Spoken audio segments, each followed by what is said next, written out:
Welcome to GOAT James Kingdom, where basketball lives forever. Here in GOAT James Kingdom, we attack the GOAT debate head on, where we challenge all Michael Jordan fans and all LeBron detractors to who is the GOAT of basketball. You can catch us every Sunday noon Eastern Time, right here on the GOAT James Kingdom channel, for the GOAT James Kingdom show with B. Lee and A. Johnny. Also, we go live Friday nights with the Friday Night Exposure with the Exposer, where you catch special shows and content as a GOAT James Kingdom follower and subscriber. Also, check out the GOAT James Kingdom membership, where you can get exclusive content.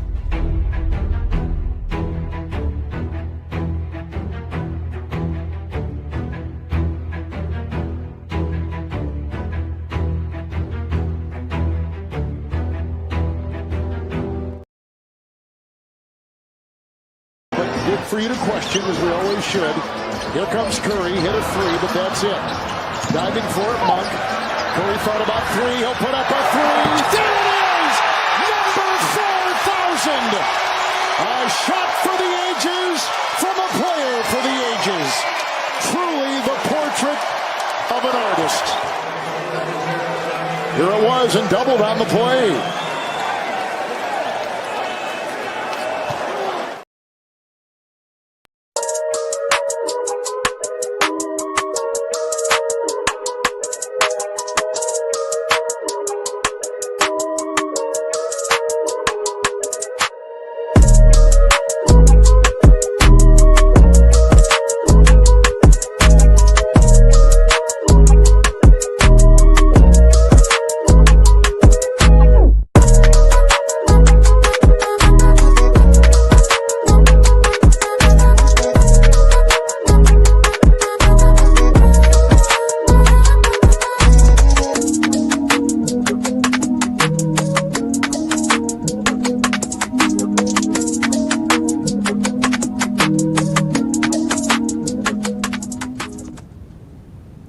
Peace and blessings, y'all. Welcome to the GOAT James Kingdom show with B. Lee and A. Johnny. As y'all know, this is a Sunday show. We come live every Sunday noon Eastern Time right here on the GOAT James Kingdom platform. Hit that like button, hit that subscribe button. Also, check out the GOAT James Kingdom membership, as we will continue to do big things here in GOAT James Kingdom and be on these YouTube streets every week. Shout out to everybody who's also watching us on our Instagram account and everybody who's watching us on our Facebook account.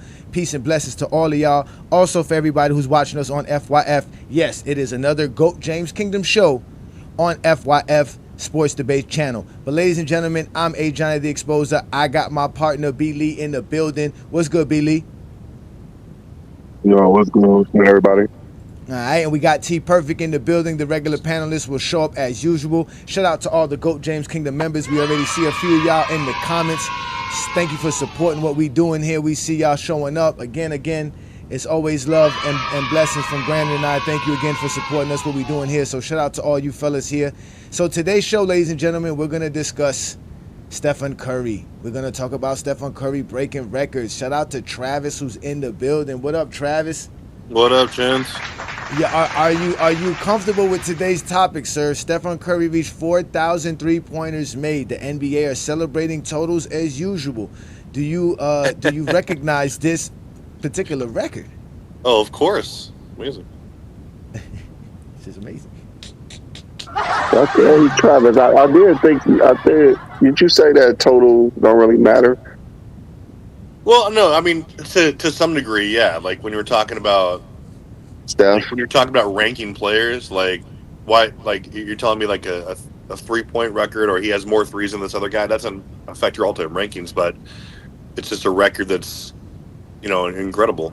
I mean, I don't know where I already have Curry top 10, so it's not going to affect him. But isn't a record a total in general there, Travis? Well, it is, but I mean, do you use records to rank players?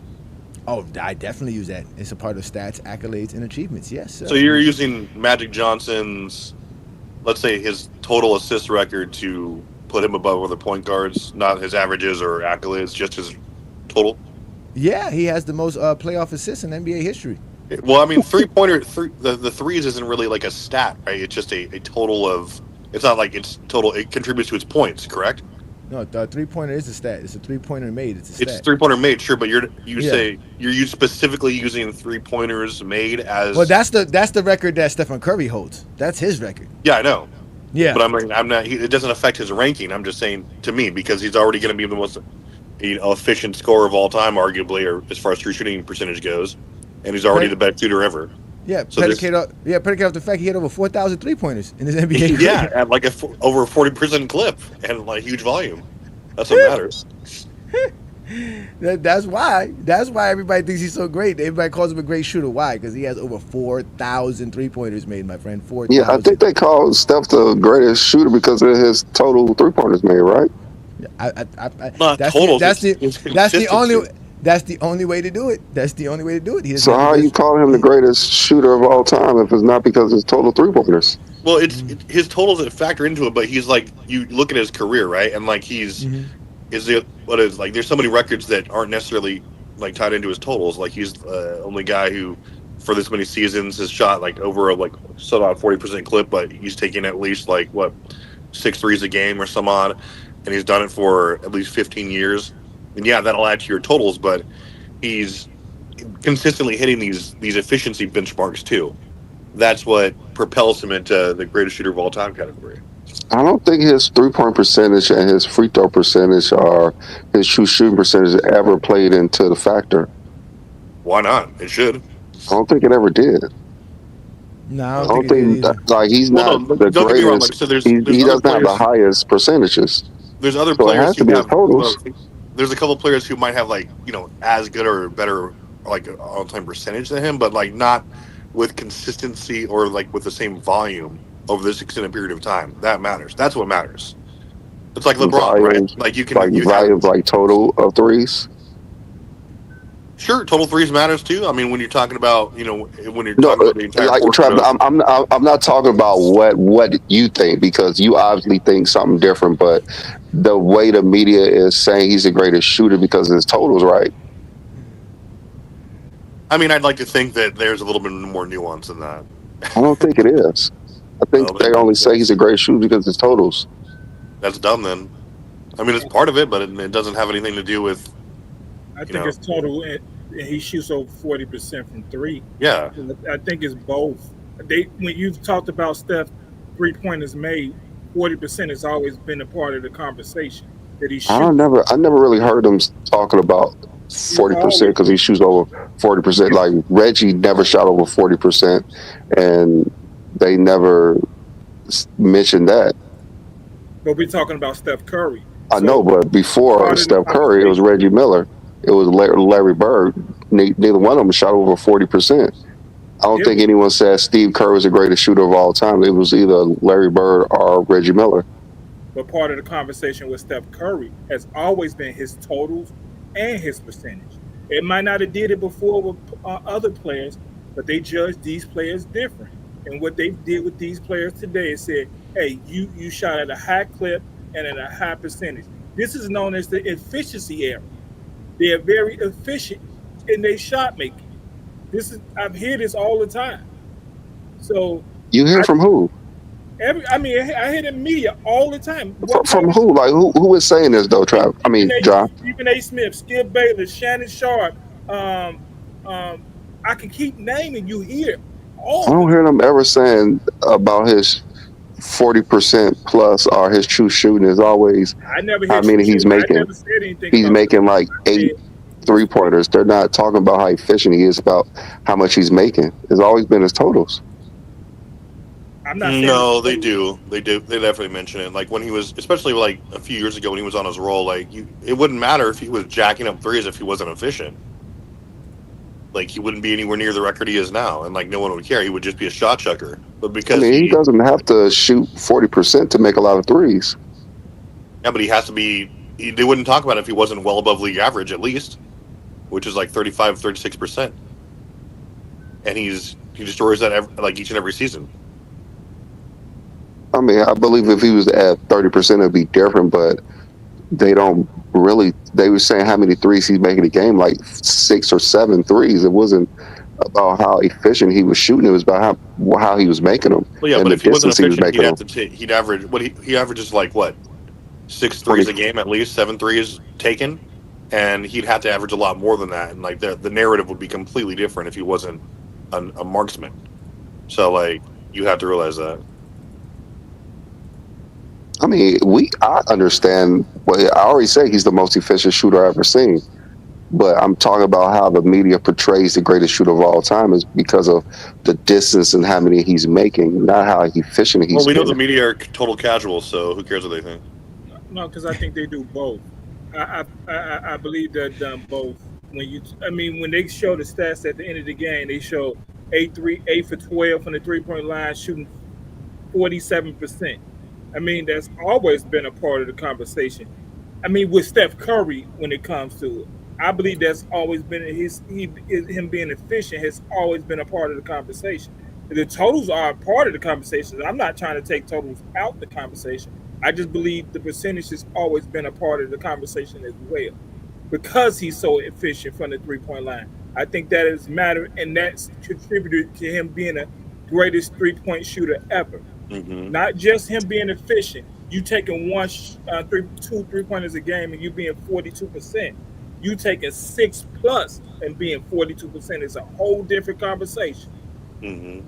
Yeah, like no one said Larry Bird isn't the greatest shooter of all time, even though he was in that era in the '80s. He was probably the best 3 point shooter or one of them but he wasn't taking near the volume that Curry is to be considered that. Like he was like the guy who first weaponized the three to any degree where teams literally thought, hey, we can build around this and we can emulate this to be basically what the league is today, or at least that was a huge part of it, where they started to say, hey, you know what, this is such a more efficient shot. Let's get players practicing that. We can't let one person be the exception to the rule. So, and like then obviously, yeah, he was shattering 3 pointers made for an entire season, and then he was coupling that with 3 pointers made while shooting at least such and such percentage from the field. So all those things coupled together to make him the GOAT shooter. Yeah, I still believe it was how many he was making. Yeah, That's why they were on him. They have never talked about the percentage because he's never been the highest percentage of all time. yeah. It was never percentage wise, and it was always because he was making a lot of 3 pointers. He was always making a lot, I know shooting Steve a lot, Kerr, and making a lot. I know Steve Kerr held the record for 3 pointers percentage. Does he still hold the record? Yeah, he does. Yeah, nobody shoots better than him for percentage wise. Who's right behind him? If you know who's right behind him. Well, Seth Curry has a better 3 point percentage than Stephen Curry. Yeah, his brother shoots higher than him as well. But it's never been about the percentage. It's been about how many he's making and the distance that he's making them from as well. Even Larry Bird, like he didn't shoot 40%. Reggie didn't shoot 40%. It was just Larry Bird became this great shooter because of the 3 point contest, and Reggie Miller became because he was making more than everybody. Yeah. So Stephen Curry is not even top 20. Oh, okay. I'm sorry. Yeah, he's 13th all time in 3-point percentage. He shoots 42.4% from the 3-point land for his career. That's 13th all time. So you gotta Brandon Cat said Reggie Miller shot 40% from the 3 point line, which is not true. Then he said he did it for like 3 to 5 years. Yeah, that's He Brandon played Katz. 19 seasons or 18 seasons, something like that. He didn't shoot 40%. Yeah, Larry Bird didn't shoot 40%. And Steve he Kerr doesn't shoots shoot, no. 43%, right? 45 Yeah, Steve Kerr 45. So 2% for his career.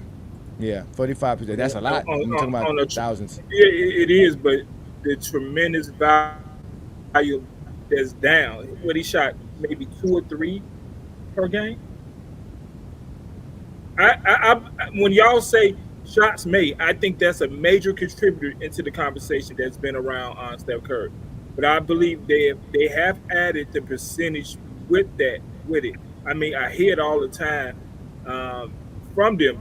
Not only the totals, the percentage made, because trust me, I can promise you, without the percentage, they don't have 4 championships. We all know that. Without the percentages, they don't have 4 championships. And the thing is that let's be real. I mean, in the finals, it's not like he was shooting lights out before Kevin Durant got there. he's No, definitely right about that. let's be real. Ray Allen and Reggie Miller were considered the greatest shooters of all time, obviously because they had the most 3-pointers made. Yeah. And all the guys who are surpassing them are all guys of today's era from the 2010s. The Klay Thompsons, Damian Lillard, James Harden. Like, you know what I'm saying? Like, at the end of the day, that's how people will always judge. We keep telling y'all it's always about totals. And the fact that he has 4,000, it lets you know how much better of a shooter he is than everybody else. He has over 1,100 more than Ray Allen. And then he has, what's it called? He has almost 1,500 more than Reggie Miller made in his career. Yeah, I mean that like I said, it's part of it. But it takes endurance. It takes, you hone your skill, and you're just an efficient. Like he checks all the boxes that were necessary to achieve such a thing. Like LeBron wouldn't have the scoring record, if he was just a 10-point per game scorer or whatever. But he was playing 20, 25 years. Like he had to maintain a certain level of production, certain level of efficiency. And that's why, obviously, he's probably the greatest scorer period of all time. It's because he checks all the boxes, so it's exactly what Curry did. Yeah, just like Kobe Bryant is known for a great scorer because how many points he was scoring, not because how efficient he was. Just how many points he was putting up. Just like Steph Curry, how many he was putting up. Yes, that is Vince Carter. Vince Carter is top 10 all time in 3-pointers made in NBA history.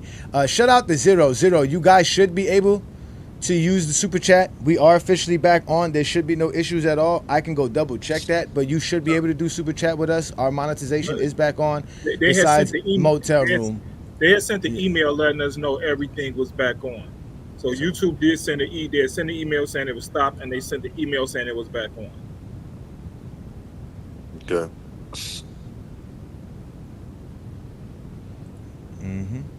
Yeah, they say LeBron can't shoot. Where's Jordan on this list? Jordan could not shoot 3-pointers. That's a fact. Shout out to you, Ace 30 in the building. Peace and blessings, brother. We here. Yeah, again, Stephen Curry. 4,000. The point is of today's show though is it's not just the record. It's how unbreakable the record is, right?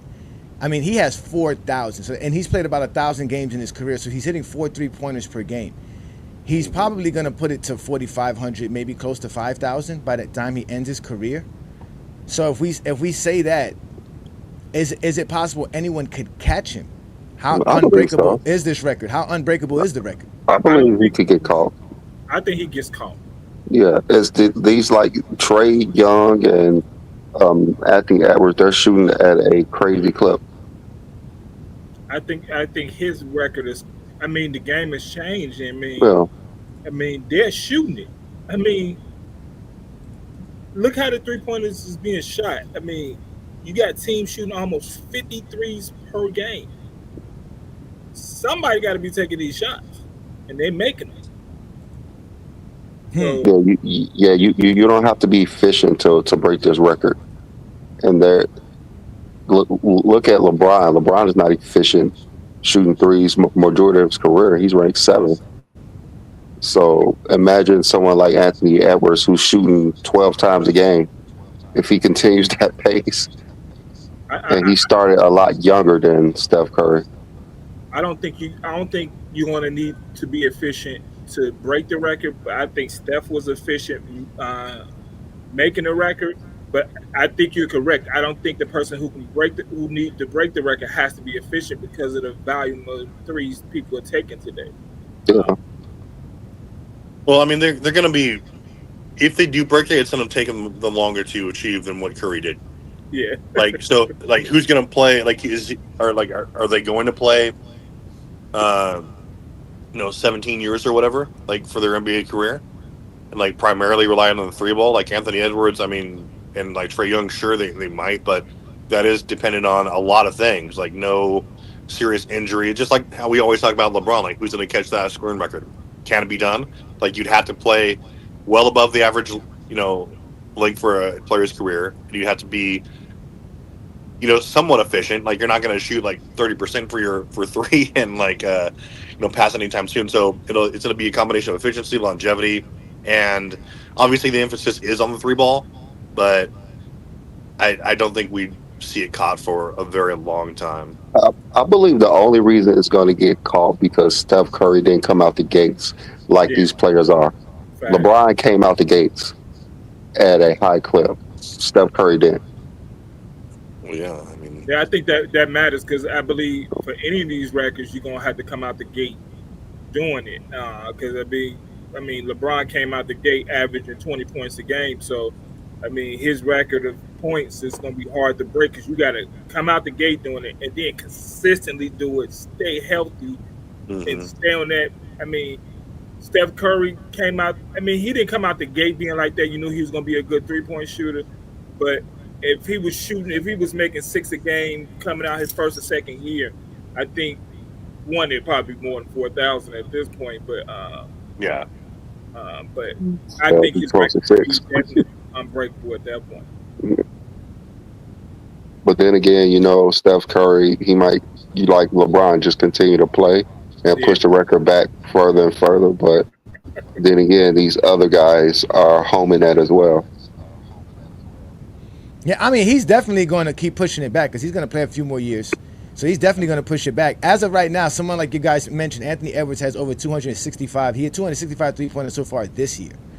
So at that pace, again, if he's even at that, that's Curry is incredible. I mean, again, I do think it is going to possibly be one of the records that could be broken because it's considered an unbreakable record right now, right?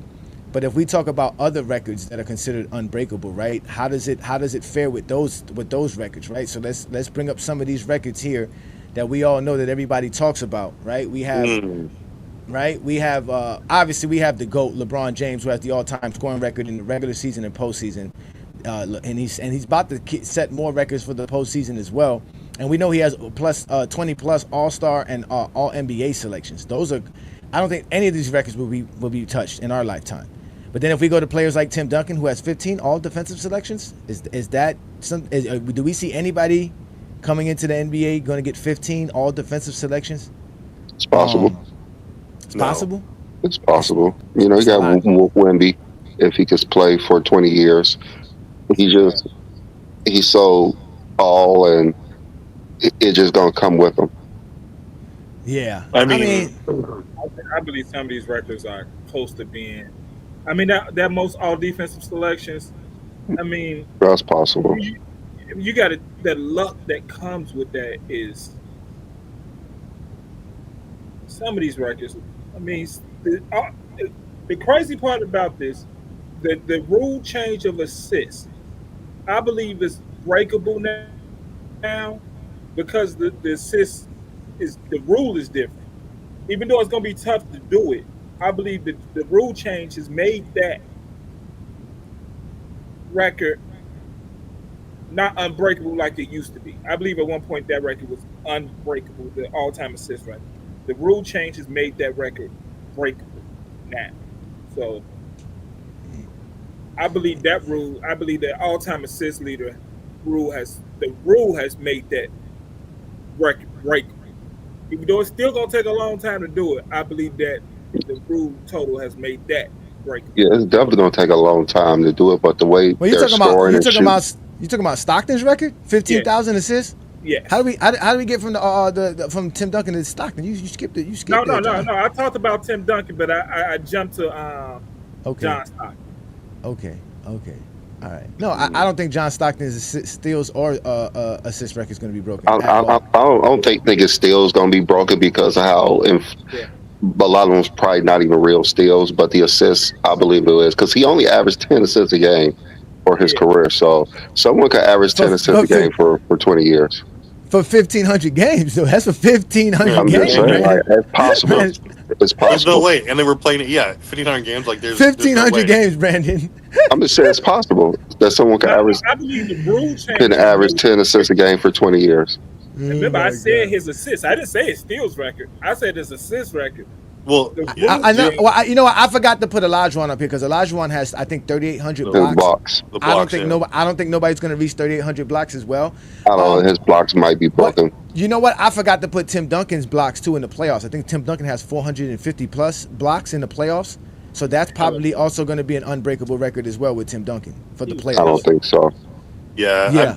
I mean, the most unbreakable obviously is that we have the 11 titles here. Like that's never ever going to be by one player. And the rebounds too. The rebounds too. And the That's rebounds, not going to be that's broken. never ever going to be touched. I mean, I really don't think the Stockton one either because that's just an insane feat of consistency. Most of these are, obviously, but I think the 11 titles. Like that can never happen again. And I mean, Hold on, wait, y'all skipping Thanos here, okay? All time rebound, all time rebounding. The rebound is not going to be broken. Okay, yeah, and the rebound's not going to be broken. What about the 100-point game? Hey, John, I think we'll see that. Something down here that I'm not gonna let you pass with this one, okay? I'm not giving you a pass. The all-time retirement record. The retirement thing, that's never gonna happen again. Ain't nobody gonna retire 3 times. Ain't nobody doing that. What you talking about? That's definitely an unbreakable record. We all know that. It's nasty I'm work. reading all this. He said most finals MVPs in retirement. What do you mean by? I said, oh my god. You the go for that one. So hold on, wait. Let's keep going down the line, though. Okay, so all right, we know the most titles, right? Nobody's getting 11 NBA championships, right? No, right? Nobody's getting 6 MVPs either. No, nobody's reaching. Somebody definitely gets 6 MVPs. No way. Six MVPs? I don't know. I doubt it. I doubt it. Six MVPs? No way. It's possible. Jordan and LeBron should have had over 6, so it's possible that someone could actually dominate. Like it's just the voters. It's just the voters who's not voting, but it's possible. It's possible, but they're not consistent enough to do it. No. Like they're going to ignore players are consistent enough to do it. Jokic should have had 5 straight MVPs, so it's possible. It's just if they vote for him. I mean, I agree. Nobody's going to do that, though. That's what I'm saying. Nobody's going to do that. Who knows? It's going to be hard to get. They might just start voting for the MVP like they should. Yeah, like I said, I don't see it. Like if he gets 4 or 5 and he's still like within his prime, and he's still producing at this. Jokic is not getting it because he's already lost too many of them. But they might start voting for MVP like they should. So it's possible. Good luck with that, man. Well, Ishmael said Kareem is tied with LeBron for conference titles. That's true. So LeBron could break that record as well. So LeBron just shattering all of Kareem's unbreakable records out here. Besides the MVPs, which Brandon thinks somebody's going to get 6. I don't see nobody None of them getting 6 MVPs. The conference titles and MVP, those are not unbreakable records. So we already agreed that Stephen Curry's records could be beat. The playoff 3-pointers made, regular season 3-pointers made. You guys said Stockton's assists and his steals is unbreakable. And then Michael Jordan's Finals MVPs. Is anybody going to get 6+ Finals MVPs? It's possible. I don't think so. It's possible someone could actually get Finals MVPs. A player can't win 6 championships. I'm just saying the Finals MVPs. Yeah, it's possible. I don't see. I see somebody winning 6 championships, but I don't see one. I mean, we already seen someone lead more teams to finals before, so it's possible. Yeah, Sturdy. There was no conference titles in the 60s. It didn't exist till 1970. So that's why Bill Russell just has the most finals. He has 12 finals appearances. That's the most in NBA history. But he does not have conference titles because there was no conference titles in Bill Russell's era. Well, here's the reason, Brandon, why I think that won't happen is because the situation or the circumstances that have to exist for a team, right, or a player to get to 6 finals, let alone win and get the Finals MVP. Like you have to have consistency with your team. Like the year after year, you get to be obviously amazing, but like that, like there's just too much movement. There's too much parity in the league. I think to allow one player to win. It's not like we know what's going to happen in 5-10 years. Like it's possible. We've seen players win more than 6 titles. We've seen players lead more teams to more than 6 titles. We've seen 8 players. It's possible. I mean, it's possible, but I just don't think it'll be replicated again. And then agendas matter, narratives matter. Yeah, I mean that's a part of the conversation to win some of these awards is agendas and narratives. I mean, you got to think A player can win 7 championships, and 2 agendas can change him from winning 7 finals MVPs, just like that. And he would deserve the 7, but agendas and narratives can change all that. I mean, it's that simple. That's why I believe luck is a part of all these conversations. Luck. You got to have some type of luck. I mean, if you want to say it could, all these records could be broken because all of them was set. I mean, not the rebounds definitely would never be broken. No one's averaging that many rebounds. No one's winning that many. Yeah, no one and no one has before or since. It's like who's been averaging 20 rebounds a game in the last 40 years? Yeah, not one person. It's 24,000 rebounds. 24,000. I mean, you have to average over 20 rebounds a game. Like who's been averaging 20 rebounds for a season? Over the last 40 years, like there's certain things that's just not going to happen. Like John Stockton, they're not giving out fake assists anymore, fake steals anymore. Like those, like we know certain things is never going to happen. So you're right about that. So you're 100% right about the fake steals and fake assists. The only reason I said the assist record could be broken because the rule changed. The rule changed with the assist. That's the only reason why I believe that. Because outside of that, I believe his record steals and assists were unbreakable. I do think his assists could be broken because you could take 3 dribbles and get an assist nowadays. So that's possible. It's true. Yeah, a Grape Tea News, you're right. Only people who got fake steals on their resume is Michael Jordan. I don't know nothing about Stockton's fake steals. I know all about Jordan's fake steals, though. We know those exist. Those are a fact. But I mean, again, all these are great records, and they're all, I think, obviously we know LeBron got way much more records than this, and some of these guys have some more records that could be broken. Like somebody brought up Jordan's scoring titles. He doesn't have the most seasonal titles, but he does have the most scoring titles. So we're going to include like Chris Paul in this for having the most steals titles.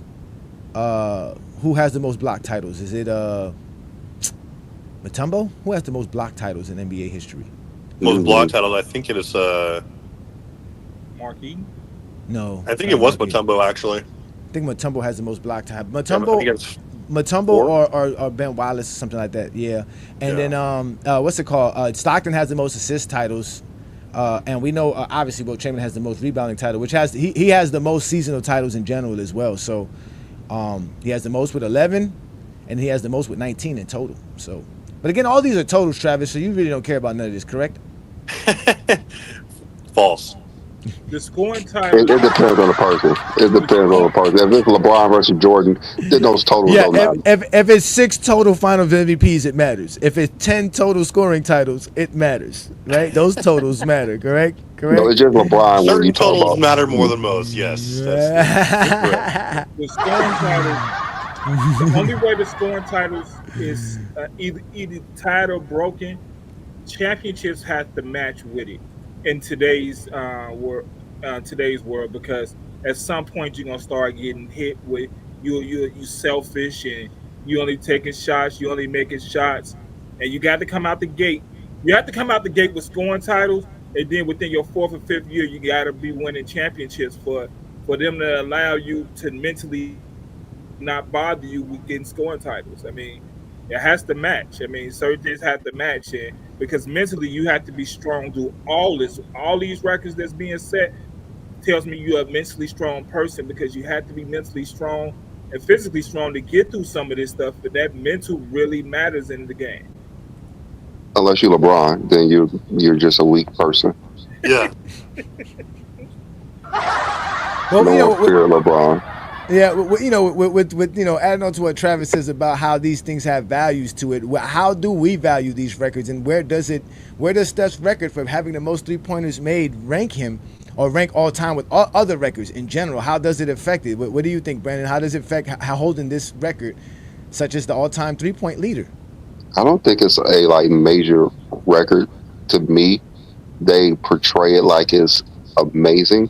They're giving him his props, compared to when LeBron scored his 50,000 points, compared to Steph 3-pointer, LeBron's all-time lead scorer, Steph 3-pointer. Steph was praised more for what he did with the 3-pointers than what LeBron did in the media, which is crazy.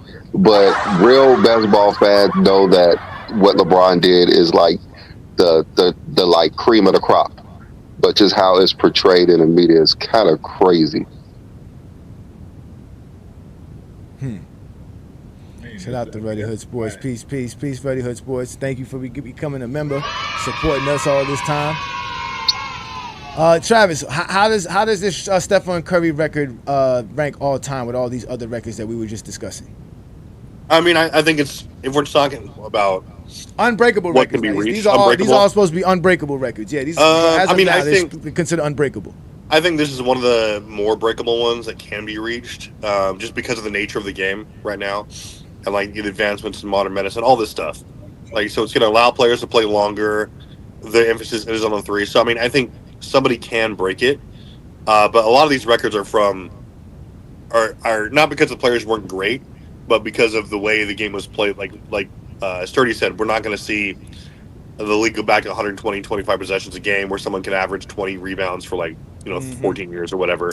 Plus the league shooting 40% in total for the league is exactly. Plus guys shooting as bad as 40% as well. Yeah, exactly. And we're not going to see someone have 11 titles or and no one's going to play for 82 games for 18 seasons or whatever and play and have so I mean assists and steals titles. So I mean no one's going to pass these records, I don't think. But the Steph Curry one is possible just because of how he scored it and how the emphasis on the game is. The other ones though, I don't see anyone breaking them really. It's tough. John, what do you think? Where does this record put Stephen Curry as all-time records and ranking and all-time record rankings and just in general? How does that help his legacy in his career? One, I think looking at the record now, is not that high because he's still an active player, and we don't give active players the flowers that they should have while they're making these records. So I believe it's towards the bottom. But once he retires, I think we're going to look at that record a little bit different, and people are going to look at it different, and he'll get praised for it more once he retires. Because one, we know it's going to be more than 4,000. It'll probably be closer between 4,500 to 5,000. But I do think it's going to be the more of the breakable records out of all the records we've just discussed. It's the more the breakable records the way the game is played today. I mean, these guys are coming out, they coaching it for you to shoot these amount of threes. It's being coached. Not like these players say, I want to come out doing this. They're coaching it. And I believe the percentage of the way Steph make it, I don't think it's going to be close, but the volume threes is going to make it more of a breakable record that is probably out of all the records, is probably the one at the bottom. Yeah, that's true because it also depends on the player. Because when Reggie Miller had it, he was really praised, but when Ray Allen, broke it, it was kind of like yeah. But when like Steph did it, it was like we're never seeing this again. This is the greatest thing ever. So it depends on the player. Yeah. I mean, I don't think it, I mean, again, I love records. Records are a part of it. It's obviously something that people are gonna. Just imagine the guy who does break Stephen Curry's record, right? He's gonna be like, what I'm saying? I beat Stephen Curry, like Brandon said, because of the legacy and the stature that goes behind Stephen Curry and how much he's gonna be praised for everything that he's done. So yeah, beating this record is gonna be actually kind of important to a certain degree. But where it ranks amongst all these other ones that we were just talking about here, and all the ones that are gonna be truly unbreakable, like we discussed. It's definitely not high in the unbreakable ones, but I do think it helps his legacy. Someone did ask me where would this put him in the top 10. I think that was Adrian Knight who just asked me that here. Most playoff assists might get it too, honestly. Playoff assists? No, I don't think nobody's getting as high. LeBron can't even pass Magic Johnson in playoff assists. Who's passing Magic Johnson in playoff assists? Somebody could get that. Come on now. Yeah. Magic only played like 10 postseasons. But that's a lot of postseasons to play, bro. And to play deep. It's not like it's so out of reach that no one could get it. He was doing 12 a game. So you got to play like 200 games or something like that, 150 playoff games, 200 playoff games at 12 a game. Yeah, but it's possible. It's not like he got like 5,000 assists in 10 seasons. Like he has like 100 more than LeBron now, and LeBron has, he has a lot of postseasons, but he scores a lot. Yeah, LeBron's been in the playoffs for a very long time. Brandon's the most playoff games ever played, and he's still And he scores a lot. That's why he has more, because he scores a lot. Yeah, that's what I'm saying. That's why it's going to be hard to do. To do what It's going Magic to be hard, but it's possible. It's not like it's so out of reach that it's impossible. Like, that's not that out of reach. Yeah, it's possible to win the lottery as well, but that don't mean it's going to happen. Breakable because of the rule change, and that's why when I was talking about Stockton's assist, that's why I said I believe at one point it was unbreakable, and that included Magic Johnson playoff assist. But the rule change of the way what makes an assist today has made them records breakable. More breakable than at one point they were unbreakable. So I believe it's going to be tough to break Magic Johnson's assist record. But I believe it's breakable. The only reason Stockton has that assist record because of Magic's career was cut short as well. Yeah, facts. Because I believe Magic Johnson will have both the record. Yeah, he would have definitely have it if his career wasn't cut short. Stockton had to pass Magic for the record. Yeah, he did. Yeah, the seven people passed Magic. Magic's fifth now. Yeah. And then Magic averaged more assists than Stockton anyways. So, like I said, like, it's possible for someone to break that record if, a point guard like Halliburton, he, plays 20 plus years. It's possible for him to break John Stockton's assist record when you could damn near take 3 dribbles to get an assist. It's possible. It's not disrespect. Yeah. Well, who disrespected John Stockton because it could be possible if you play 20 years plus. That's not disrespect at all. You have to play 20 plus years. Yeah, and at 10 assists per game. Yeah, you have to. There's only 2 guys in the NBA history who average double-digit assists for their careers, and that's Stockton and Magic. So I don't see anyone getting anywhere near that. Like, I just want to say, I don't see no one getting anywhere near. Even right now, as great as Chris Paul's been, Chris Paul is like, what, at 12,000? 13,000? Like 13, I believe. He's like 2,000 short. He has to play 5 more years at 82 games to pass him. That's not happening. That's what I'm saying. And Chris Paul is the point guard. You know what I'm saying? The point guard. Point guard of this era. I mean, you got Halliburton. You got Trae Young, right? Trae Young has a possibility. Yeah, Trae Young. He had a possibility to do the 3-point record too. Yeah. Yeah, Trae Young with the 3-point record too, exactly. So, I mean, I don't know about Damian Lillard. Damian Lillard's played, 15 years, 14 years? Yeah, Dame, he's not getting it. Dame don't average. We're talking about his threes? Yeah, for 3-pointers.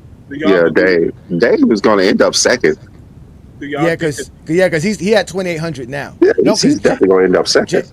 James Harden has 3,100. Yeah. Do y'all think the third most points in a season is unbreakable record? The what? The third most points in a season is unbreakable record. I don't even think it's the third. It's the fifth. It's the third. It's the third. I checked. You sure? Yes, you talking about Jordan? No, doesn't Will have 3 seasons ahead of Jordan? Not 2, 3. I looked it up. Will average 50.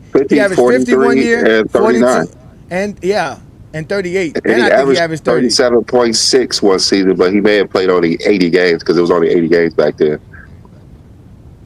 Sadly, ladies and gentlemen, Kobe owns no records.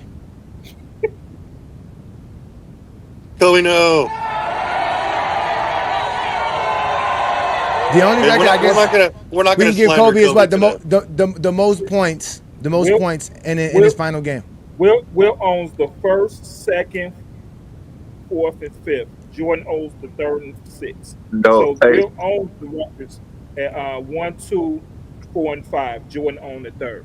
Third what? Points per game or most points in the season. Points in the season. Oh yeah, because Wilt was only playing 80 games and Jordan had those other two Wilt extra was also games. shooting 40 times a game. But before 1984, Jordan has the record. Well, after 1984, Jordan has the record for most points, I guess. Yeah, I saw that in a meme. Okay, so you're right, John. Okay. Yeah, I saw that in a meme. So you're right, Joe. John. Yeah. So, That is unbreakable. That's unbreakable. That Jordan record is unbreakable. No one's ever going to break Jordan's 87 record. The third most. The third most. I seen that, Yeah, when I seen that going around social media, that was funny. I said somebody really laughed. yeah. Jordan has the most points in a season when being under 500. So I don't Yep. think that's going to be broken either. I don't think no And, one's going to be under and don't, 500 at 3,000 don't points. forget. Wait a minute. Don't forget the most assists per game in the NBA Finals as well. No one's gonna break that record that Jordan holds Yeah, as well. since Yeah. since 1992, right? Well, But, Jordan did it but in '91. Did he do it in '91? Yo, Jordan, but that don't count because Magic had more assists that series. So Oh shit, wait, I don't somebody know. just, For a somebody winning just. team, that's what it is. For a winning team since 1991. do y'all think the most points in the game, regular season game, is ever going to be broken at 100? Yeah, Yeah, I mean, I think that could be broken. I think there's gonna be a player that's gonna say, you know what, today I'm just going all out. I don't care. I don't know about that one. That's a lot of I damn mean, if you points. got a team like OKC, I mean, I believe somebody like Shea could break the I record. mean, it has to go into multiple overtimes. like you saw who was That's it? kind of true. That is kind of true. You saw like a couple players drop 70 last year. It's Yeah. still 30 points short though. All right, so the most 3-pointers made in the game was 14. So how many points is that? That's what, 42 points. So a player would probably have to hit 23s. But the real like who is the 63-point playoff record unbreakable? No, That one's not unbreakable. That one could be broken. That one could be broken for sure. it will be broken. Probably by something like Jokic. It will Oh, be, no. Jokic's not breaking it. it'll be broken in a win as well. I mean, I can't say that, but I was just saying. oh, we got Lord of the Fifth here, the Kobe sucker, right here, right Kobe on time. sucker. Oh, he's like Kobe's cheerleader, needlessly. We're all Kobe fans, bro. You don't need to glaze him every single day. What about Kobe's record of that's a record? 62 points versus somebody's 61 points? That's a record? It was a 16. I mean, if you make up stuff, that's a point. That's a record. It was. It's like his personal thing. Like it's 62 points in 3 quarters versus the Mavericks. You know what? Pretty sure Wilt had more than 3 quarters. Kobe has a record. Kobe has the most statues. Shut up. No. Now, Doesn't he y'all have like know- the most consecutive like months averaging? What? He does. I think he does have the record for the 40 or most something? 40-point games in a row, if I'm correct. Yeah. I mean, we can go to record. There's a lot of records. Kobe was a like that. monster. I'm never gonna take anything away from Kobe. Yeah. Did James Harden break that record? No.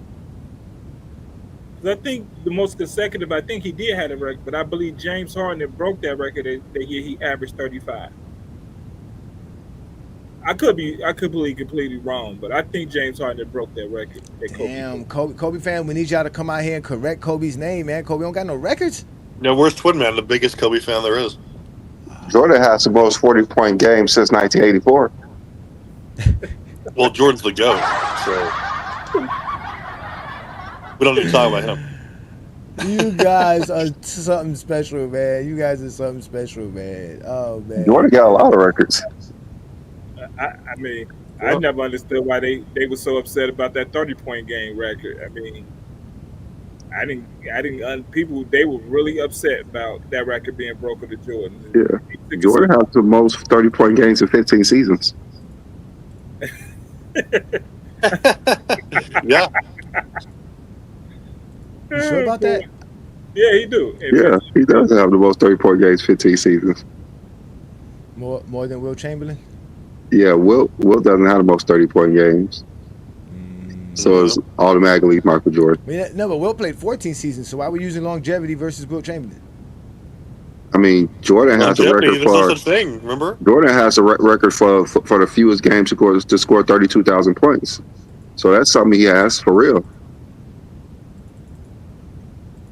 I mean, I don't know. I think Michael Jordan's best record is his retirements. You got to be real brave to retire 3 That was times in today's classic. NBA. I would not have thought of that period when I was reading all the records. I said, retirements? What do we mean by retirements? I'm sitting here. That was GOAT status. I mean, hey. He's a 3-time champ in that. 3 times. Three-time retirement. That's a record. That is a record. in sports The history. media won't allow it today. I mean, one of the craziest records is Jordan is the oldest player to score 30,000 points. Damn. Jordan's always doing something when he's old and retired, but they claim it's all about his peak. Thank you, Brandon. I'd never thought about that. Thank you for that, because I'm going to use that. Yeah, it was damn near 40 scoring 30,000 points. Like, yes, you're right. the hell, how long he played? Shit, he was old ass man scoring 30,000 points. I never thought about that. Yo, I can't with Shit, your LeBron ass, had bro. like 40,000, 38. Oh my god. Oh my god. That is hilarious. Oh my god. I mean, I can't with you guys, bro. But yeah, I mean, some of these records, these NBA records they all are hard work, and you really have to put the work in to do it, and it gotta matter to you. The game has to matter to you, and I believe these records, some of them could be broken, but some of them are just too out of reach. And because will 33 finals losses ever be surpassed? Well, LeBron James is 33 finals. Let's talk about some of these Zesty Jeffrey negative stats they will. Oh, look at all you have a big fan club in here, man. You got Clown Boo, Clown Cats. Mm-hmm. Wall Street Brandon, Wall Street Brandon's in the building, right? So he's over here talking about finals losses, and then let's bring up what the most missed field goals in NBA history LeBron holds as well, right? The most turnovers in NBA history LeBron holds as well, right? These are all records. These are all unbreakable records. Yeah, of course, LeBron James will be all over the record books. These are what you call records that only Hall of Famers possess, sir. Greatest players of all time. You can't talk about finals without greatness. Yeah, I don't think LeBron missed shots and turnovers ever be broken, because you have to be great for so long to have those records. Exactly. Yeah. You have to be great at it to even super long. reach it. Yeah. And he's gonna keep adding to it because he's so great. But I always question. I say he has the most turnovers, but look at his assist to turnover ratio. And then think about that. Really think about that. It's better than Jordan's. I'll tell you that much. Way better. I mean, and he's still number 4 all time in assists. I mean, like I said, it's a lot of luck. It's a lot of hard work. It takes a lot of mental. I mean, you have to take care of all that in. Oh, let's not mention LeBron has the most playoff steals too. You guys, that's unbreakable. He had passed. Who are you passing? LeBron has some. Yeah, that's gonna be hard to pass. Playoff steals. Yeah, that's gonna be hard. That's Stockton too. No, that's GOAT James. That's the GOAT James, sir. GOAT James, sir. And he has the most defensive rebounds, which is going to be hard to beat as well. Yeah, I mean this is the definition of, you say zesty or casual fans is like when they just harp on these stupid little details. It's like with no I think obviously they're just doing it to get a rise out of us, but like I would love to see their ranking criteria and who they have when they say things like that. Yeah, hey, Jordan's playoff record is 6 Finals MVPs. That's what he has. That's it. And the most points in the playoff game. They don't count stats, Travis. You talking stats? I mean, John, you talking stats? Stats. Really, we talking stats. And a loss on top of that. And a loss. Wow. Yeah, that's the greatest playoff game ever. According to the Zesty Jeffrey leader of the coalition. Greatest playoff game ever. Impossible. We actually watched that game. It didn't look that great. It wasn't even Jordan's best playoff game. It was nowhere near Jordan's best playoff game. It wasn't? Oh. You sure? No. Yeah, I'm sure. I don't know. He dribbled between his legs twice and made a mid-range jumper in front of Larry Bird. I don't know. I don't think Jordan did anything greater than that in the playoffs. We don't need to bash on Jordan, but who's bashing Jordan? That's not what I do. Do I really do that? I never thought I was that type of a person. Nah, son, nah. I'm just making sure. Well, how about having the most Finals MVPs on the most teams? Is that a record? Yeah, I mean, pretty obscure one. I mean, LeBron has the record for most Finals MVPs. What do you mean? I don't He has get Finals this. MVPs for 3 years. What I do? They all here making fun of me, man. I'm just Well, saying, bro. These are just records that exist. I mean, a so record is a record. what other alpha in his absolute prime was team hopping and ring chase? I mean, maybe Shaq. Yeah, a lot of guys. Barkley. Now I was thinking about that the other day. I was thinking about all the players that swapped teams during the '90s, and nobody really talks about Tim Hardaway, Chris Mullins, Chris Webber, Shaquille O'Neal, Charles Barkley, Clyde Drexler, Alonzo Mourning, Larry Johnson, I mean, Doc Rivers, Doc Rivers. Dominique Wilkins. I mean, that's a lot of players. No, I mean, there's a lot of. I mean, who really had the chance to win that many though? Like, Scottie obviously. Pippen switched teams in the '90s as well. His prime though. I mean, He did. It was in his like, prime. like He year made 15? he made the all defensive team as soon as he left the Bulls. Second team. Oh my God. That's still all defensive team. Still all defensive. Oh, Dennis Rodman. Yeah, a few guys left their teams throughout the '90s. Yeah. Mm-hmm. Yeah.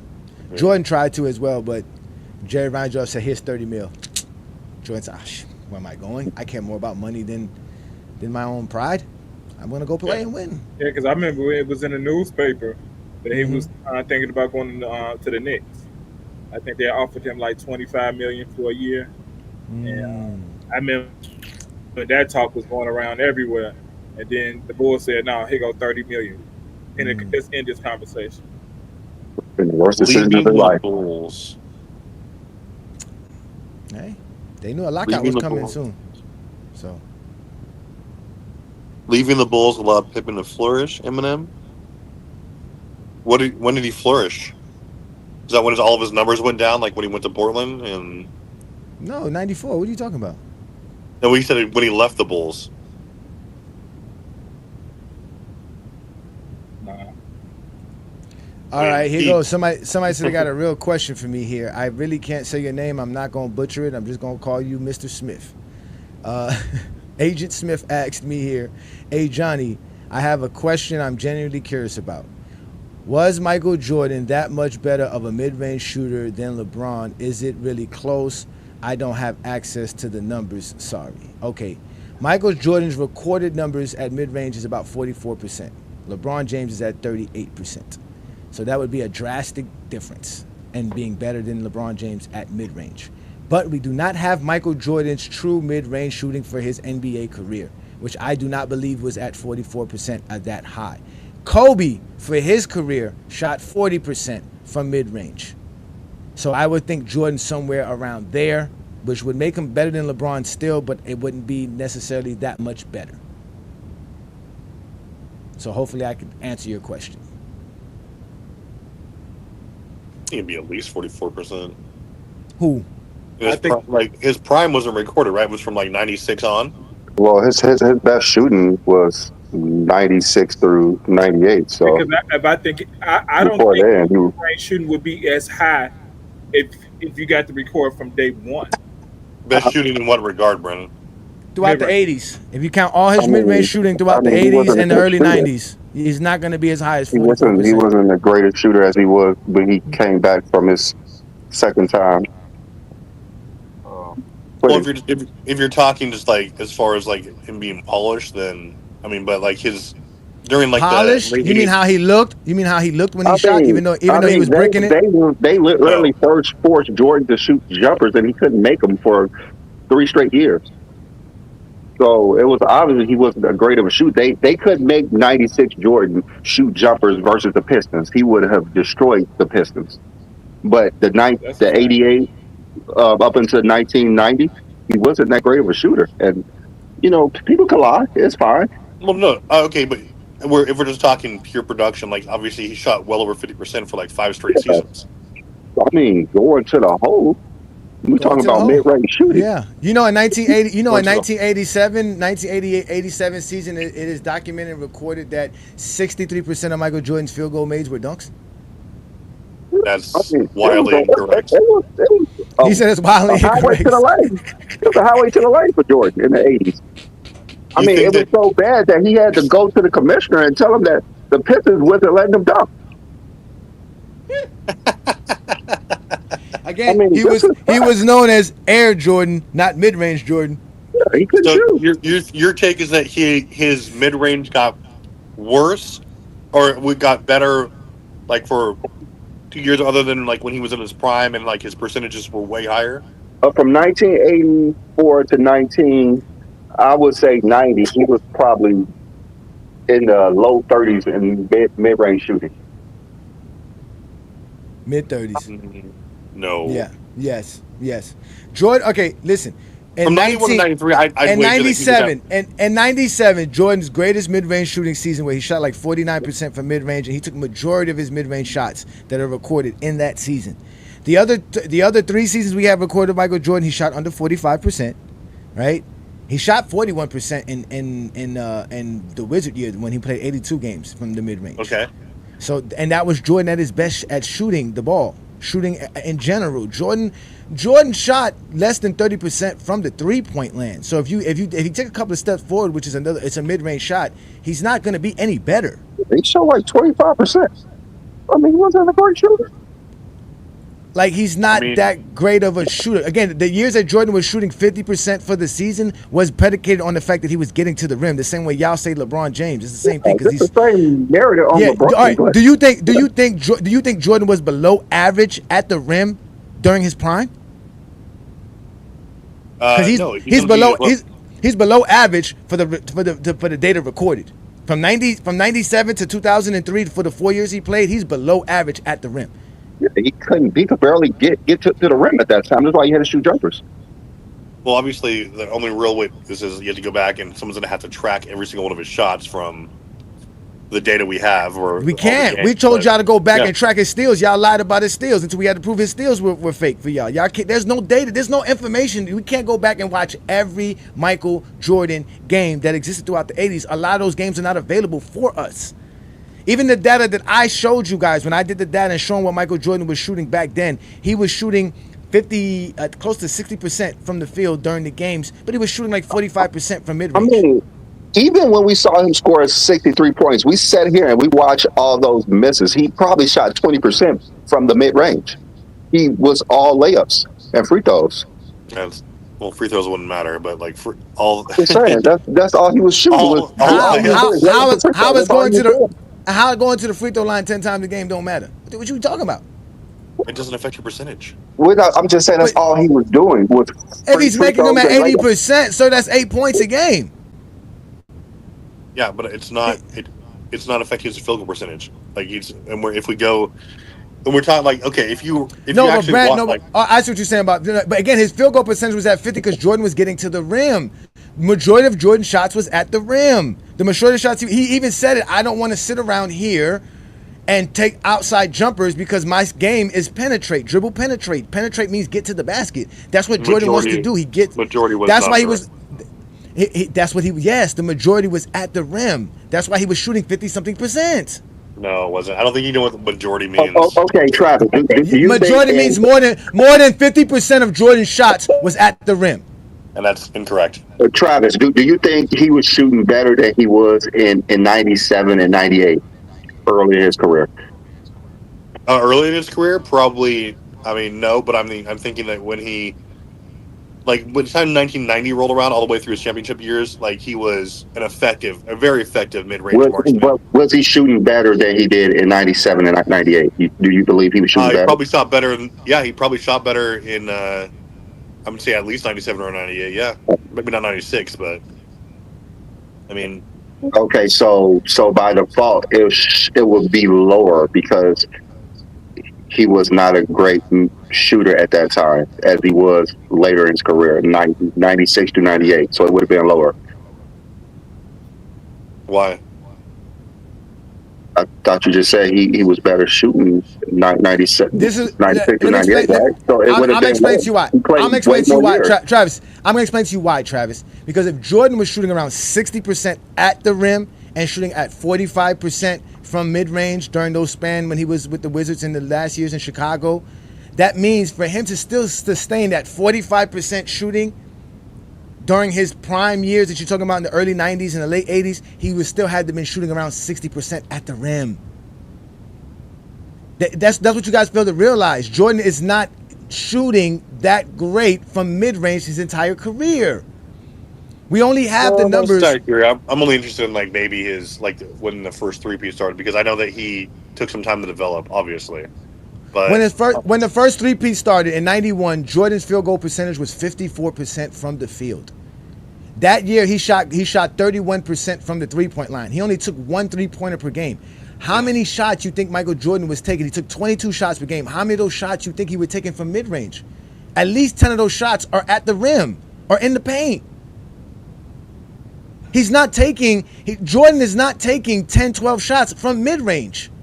Okay, so I disagree, but we'll sit down and watch those games together. Anyway, we already watched Michael Jordan score 40-plus points versus all these teams, and all he was doing is missing mid-range shots. And y'all said that those are his worst games we're showing. No, those are his best games we're showing. Those are the best shooting we were showing. He just wasn't making them.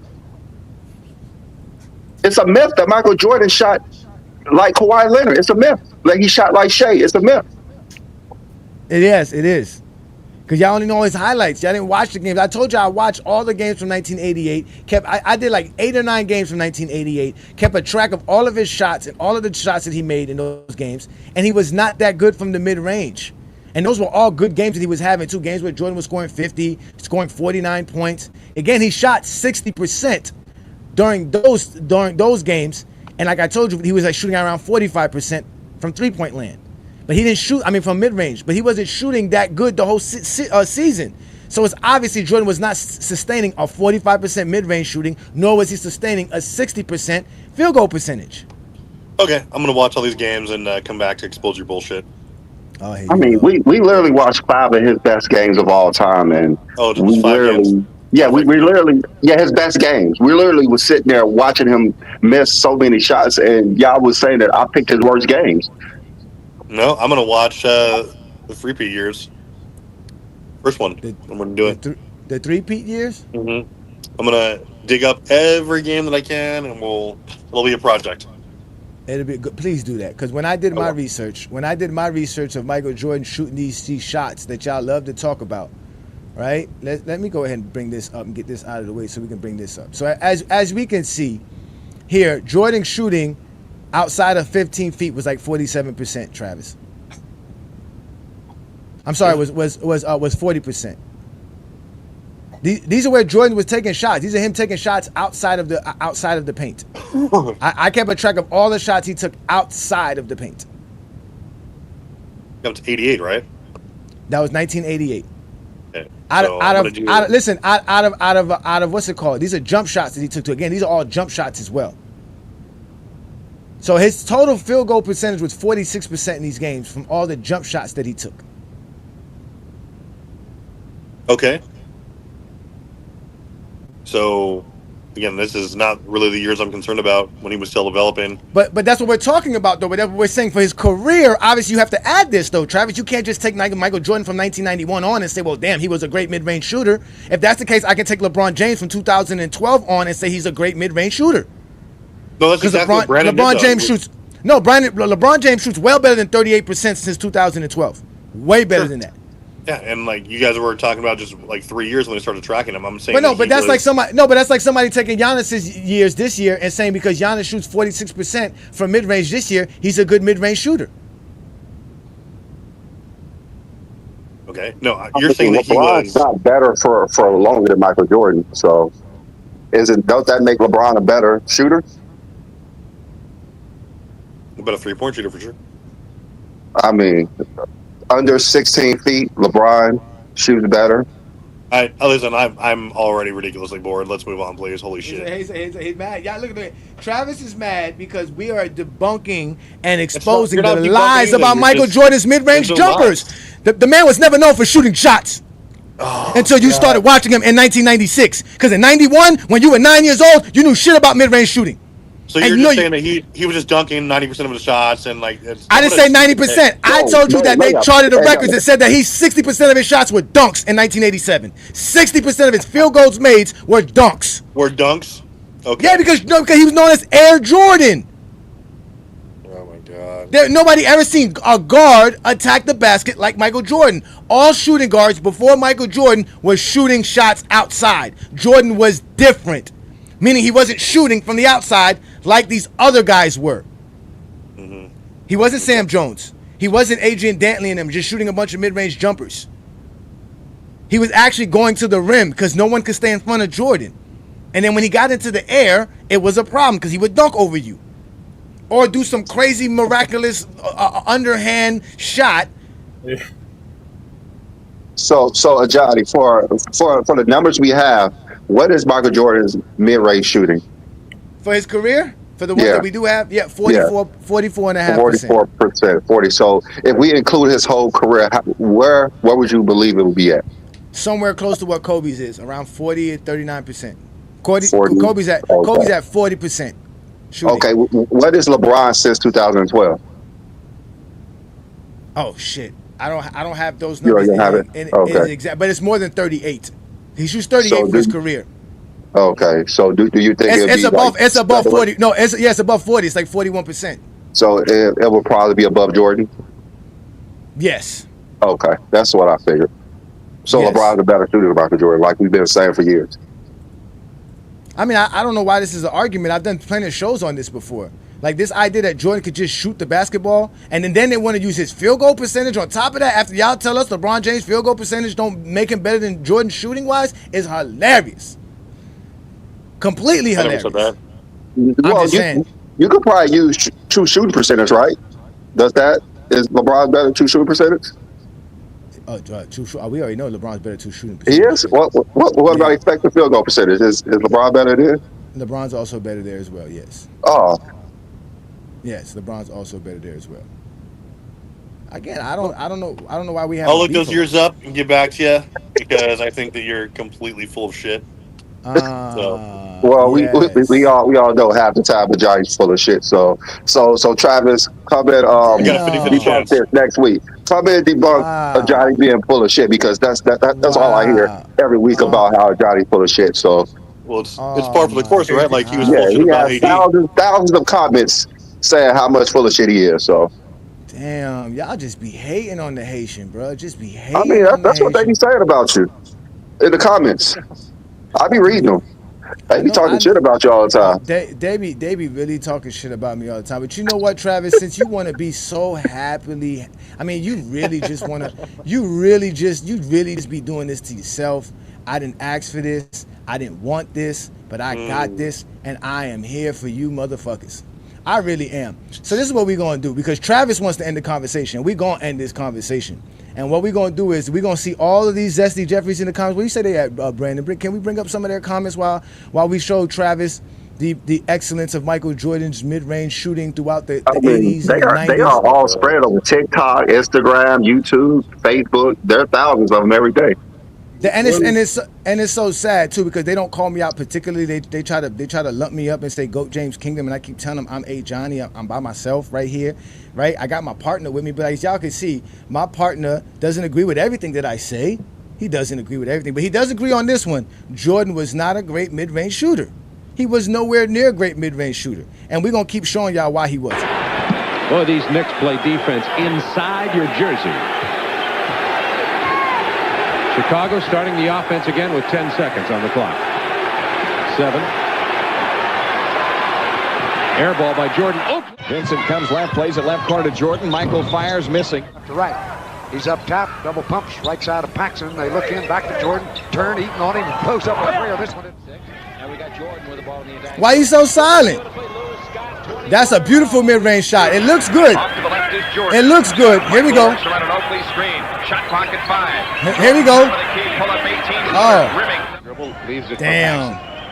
Now Here we go again. Posted, turns, fires, short. Excellent rebound. Oh, shit. Off to Jordan, 5 on the clock. Michael right of the key. Get it up. Jordan's 22-footer Nigga, LeBron couldn't do that. It left to Sellers. Jordan has it wide left, 6 to shoot. Jordan against Birdsong. Turns, shoots the shot under pressure, short. Ball on the floor, Birdsong. Oh, my God. Here comes. Here comes Jordan 1-on-2. He stops and pops and missed it. Go ahead, Brandon. You can talk. We listening. I'm just saying, he does look good shooting those, though. Look at it. Look at it. Look, he looks good shooting those shots. Look at that. It's off, but it looks good. Look how he palming the ball. Man, that brick look good. 8 to shoot. Michael Jordan right of the lane shoots the fadeaway jumper in.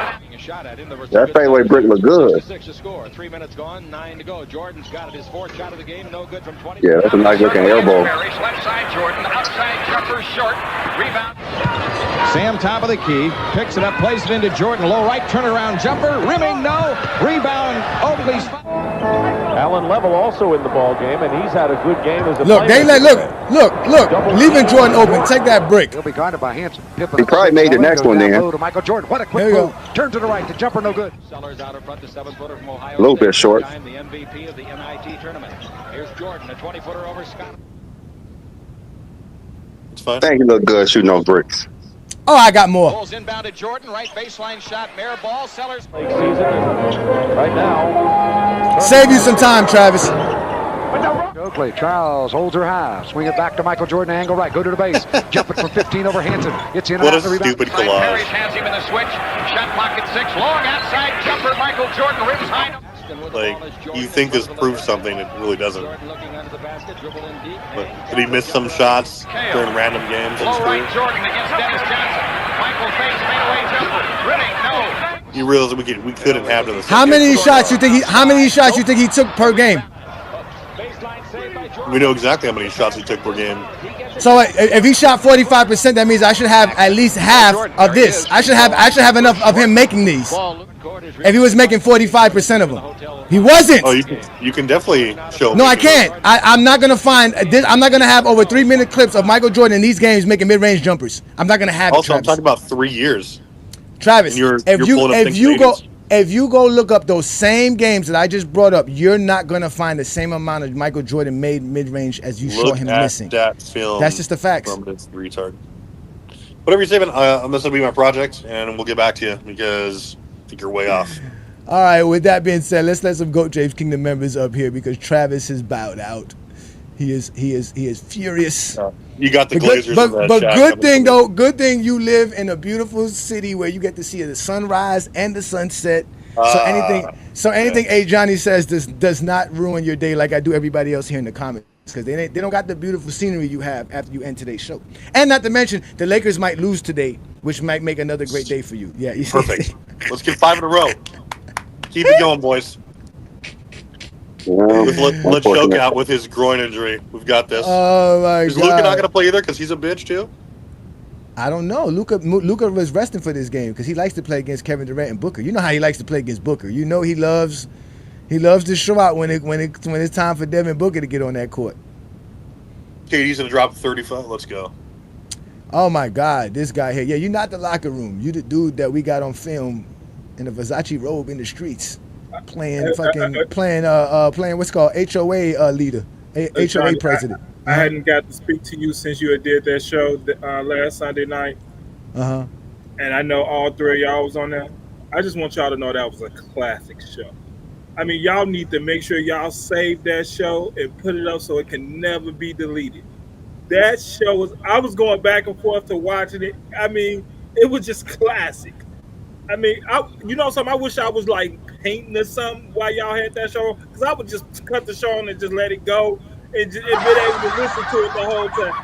That show, and people, if y'all hadn't had a chance to listen to that show, please go back and listen to what Johnny, Brandon, and Travis over that show. It's classic, and trust me, I would have did the same thing to you guys. I would have hit y'all with something. I'm gonna do something because you ain't gonna mess about me all that time and get away with it. Hey, I gotta pause something. Wait, which one was that? That was last Sunday night. The Sunday night show. The show about motel room. The show about motel the motel. room. Yeah, the motel room. Yeah, shout out. Oh. Last, I'm sitting there like, I can't believe y'all do it. And then the graphic work. Who did that? I need to know who did that. Who did that? The basketball Brandon, gods. that was you. That was the basketball gods. I keep telling y'all, me and Brandon are in the favor of the basketball gods. We come across information and things we don't even be trying to look for, right, Brandon? We don't even be looking for shit, and they just Really land on our roasted lap. that man. That was good. The only thing you was missing was the Holiday Inn song from Chingy. I was close to making that too. I really was. But Man. the Holiday Inn is a little bit too much upscale, so Yeah, he got a motel. That was definitely a Motel 6, his bitch ass, man. So anyways, we got Twin Man in the building, a GOAT James Kingdom member. Can you make Travis feel better and say how Kobe is great there for us, Twin Man, please? Can you please, can you help Travis out? That is the third time I've heard this name. Not That's great. right. Help me out. I'm just joking. What's up there, Travis? How you doing? I see that you're really going to die on this hill that Michael Jordan was just this great mid-range shooter, huh? He was. So, Travis, who's a better mid-range shooter, Michael Jordan or Kevin Durant? Who's a better mid-range shooter? Kevin Durant. Who's a better mid-range shooter, Michael Jordan or Kawhi Leonard? I think there's much higher sample size, but Kawhi Leonard's probably better. But obviously, we're going up three prime years, arguably, and then 2 Wizards years. We can. It doesn't matter. It doesn't matter. There's not going to be a year you're going to find where Michael Jordan is a better mid-range shooter than Kevin Durant. That's why they. You're talking about the best in history. I never said Mike was the best shooter in history. I'm just saying that they're trying to make it. But Travis, come on, we're acting like people don't act like Michael Jordan is the best mid-range shooter. Of course they do, but I think we've ascended beyond that by this point, haven't we? Or no? Are we still? I would hope we have, but you're really trying to die on this hill, and I'm trying to figure out why. I'm not trying to die. They were like, "Oh, Mike was shit for mid-range." I'm like, kind of was though. Okay. I'm not even going to entertain that. He kind of was though. I mean, it was highly overrated. Yes, it was, man. Come on, Travis, man, you're too knowledgeable about basketball to die on this hill. It was very overrated. According to who? All right, so let's compare it. Let's compare it to people of his era. Okay. And I'm talking about people who operated in the post and in the mid range. Who's a better mid range shooter, Michael Jordan or Patrick Ewing? Okay, you're talking about mid range, but you're talking about things with Mike's volume was concentrated in the mid range for the most part. Patrick Ewing's was not. So was Patrick Ewing, post and mid range. Most of his shots came from the post and mid range.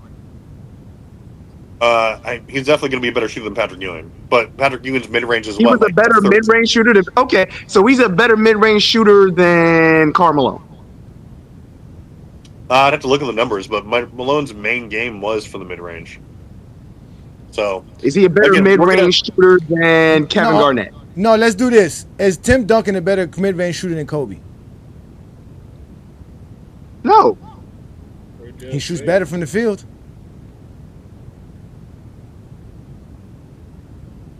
Paul George is a better mid-range shooter than Kobe.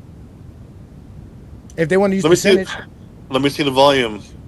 Oh, now volume matters. Totals matter. Now volume matters. Come on, now we're showing the percentages, man. Because if we go to totals, Jordan is nowhere near the greatest mid-range shooter of all time because he doesn't have nowhere near that. Twin Man's argument. No, we're not. No, because you said you brought up Jordan. Jordan doesn't shoot as good as these guys. That's what I'm trying to tell you. You think Jordan? You think Jordan sustained a 45% mid-range shooter when that's what Dirk Nowitzki, Kevin Durant, and Steph Curry shoot for their careers? Jordan's nowhere near these guys. They have to think Jordan shot 50%, but Travis, if you just had to give a rough percentage of Michael Jordan's whole career, what would it be? I'm not sitting here saying terrible for his career. I'm probably going to say his career. I'm probably going to say it's around 40. Like I'm going to do this research. I'm going to go back to the 90s, the beginning of the 90s, where there's a huge gap, and then nobody wants to focus on that. And I'm going to try and do that, but I'm going to say probably about 43, 44%. So about the same as he was. Oh my God! Better than Kobe. Wait. What is more likely that Jordan shot around these guys mid-range shooting with his play style, or like these guys with his play style? Definitely. He probably shot a little bit better than LeBron.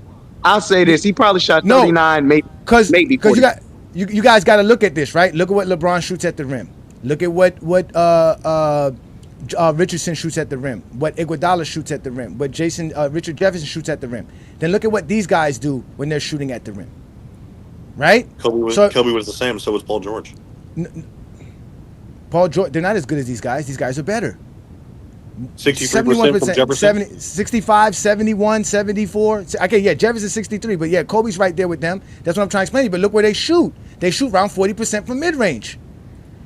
But look, that's what I'm trying to explain to you. What do you think Michael Jordan is shooting at the rim?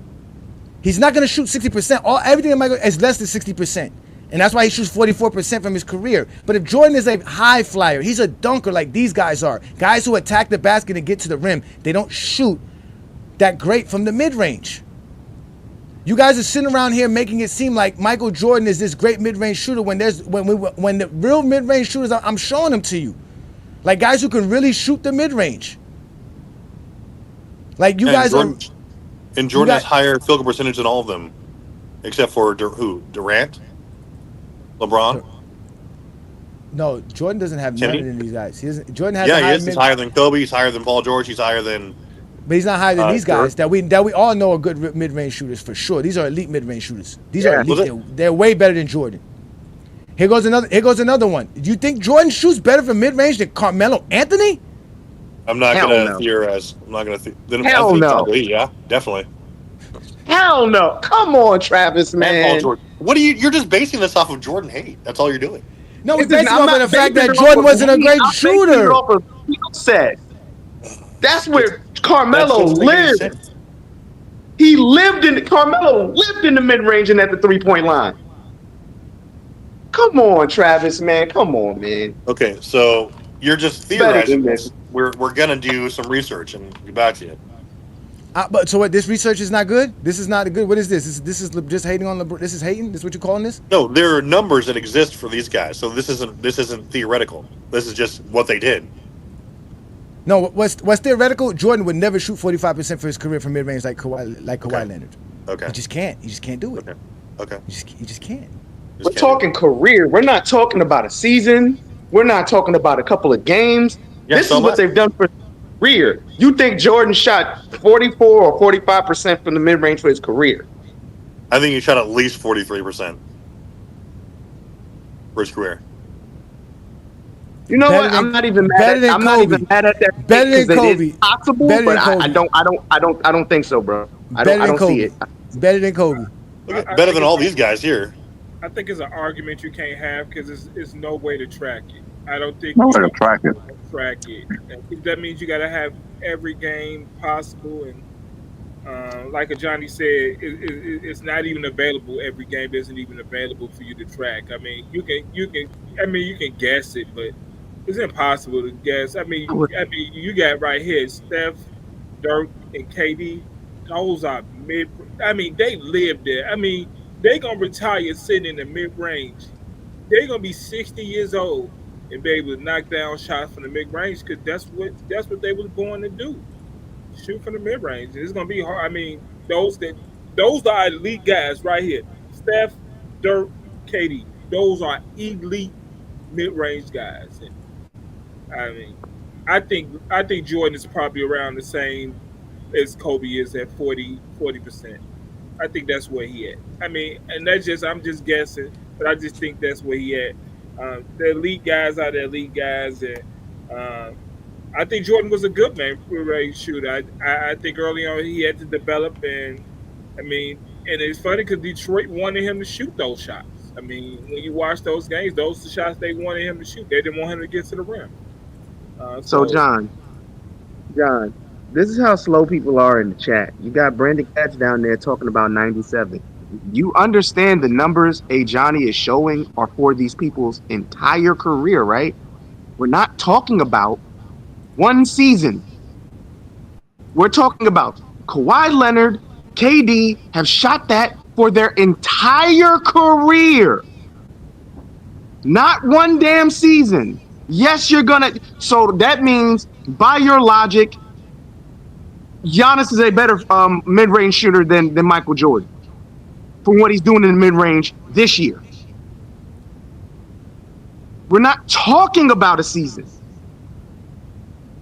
We're talking about a career. So if you can shoot 46% for your career, you're a damn good mid-range shooter. I just disagree with Travis. I'm not even mad at his take. If he believed Jordan shot 43%, is it possible for his entire career? It is absolutely possible. I think it's more around 39, maybe even 40%, which would still make him a pretty decent free mid-range shooter. Right, Travis? Yeah. Is that hate? Is that hate? I'm sitting here saying 39, 40%, that's still pretty damn good. Yeah, it's not hate. That would be. You can't say that because LeBron shoots 38, then that means you're saying LeBron is somewhere decent. They don't want to Yes, he is decent. No, they don't want to accept that. LeBron is nowhere decent to them. The 38 is horrible to them. It's considered That's not hard. That's league average. Isn't that league average? Yeah, 38 to 39. For recorded, what's recorded? That's not NBA history. NBA history is under that. Yeah. The problem with LeBron is everything he's done in his career is we can track it and you can prove it. So right. You can't argue anything about LeBron. I mean, Jordan, you can argue it because certain things weren't tracked. So, I mean, I could say Jordan is the best mid-range shooter ever. I could say that, and you can't prove I'm wrong because you can't track it all. So, hey Johnny, can you put that list up with all the records? I would like to give my take on each one, if you don't mind. So we already know nobody. I don't think anyone's going to beat the all-time scoring record. I don't see it. All defensive teams, no, won't happen. Playoff assists, maybe with the new rules changes. Most MVPs and conference titles. Well, most MVPs, no. No one allowed. No, they won't happen. It won't happen. Facts. Most finals MVPs, no. League's too competitive. Nobody's going to be able to get there 6 times in a row and actually win. So, no. Most titles, hell no. Most titles, hell no. 11 in a row won't ever happen. Which one am I missing? 3-pointers made, that's definitely going to get beat. That you got Tyrese Halliburton, Trae Young, it's LaMelo Ball. Too many people shoot too many threes, hit them at a high clip for that not to be broken. Assists and steals, no one's beating that. I understand they changed. I understand they changed the rules for what an assist is. No one's beating that, and no one's definitely beating the steals. Absolutely not. Won't happen. To me, there's maybe 4 records on here that'll never be touched. Most playoff assists? What do you think with it? Won't happen. What happened? Well, maybe. Hold on, take that back. Maybe. I think LeBron's gonna play another 15 years. He'll do it. You're petty. For what playoff assists? He's only like 100 back, so he could break it if he plays 2 more postseasons. It's possible. It's definitely possible if he's that close. If he plays 2 more years. Hey, man, you forget one thing. Honestly, looking at it now, most of these records, except for 3-point shooting, are pretty untouchable.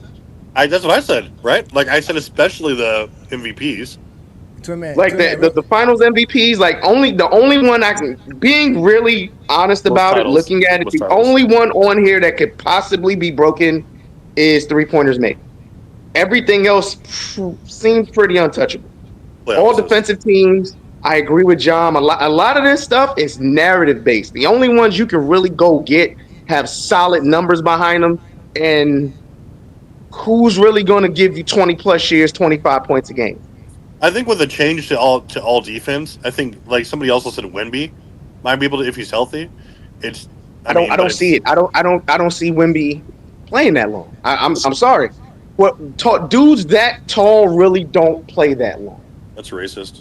If he plays 20 years, he could break it. If he plays 20 years, years he break it. But I don't see him playing 20 years. Like all these records are gonna have to be at least 20-year careers in the first place. But think about the whole.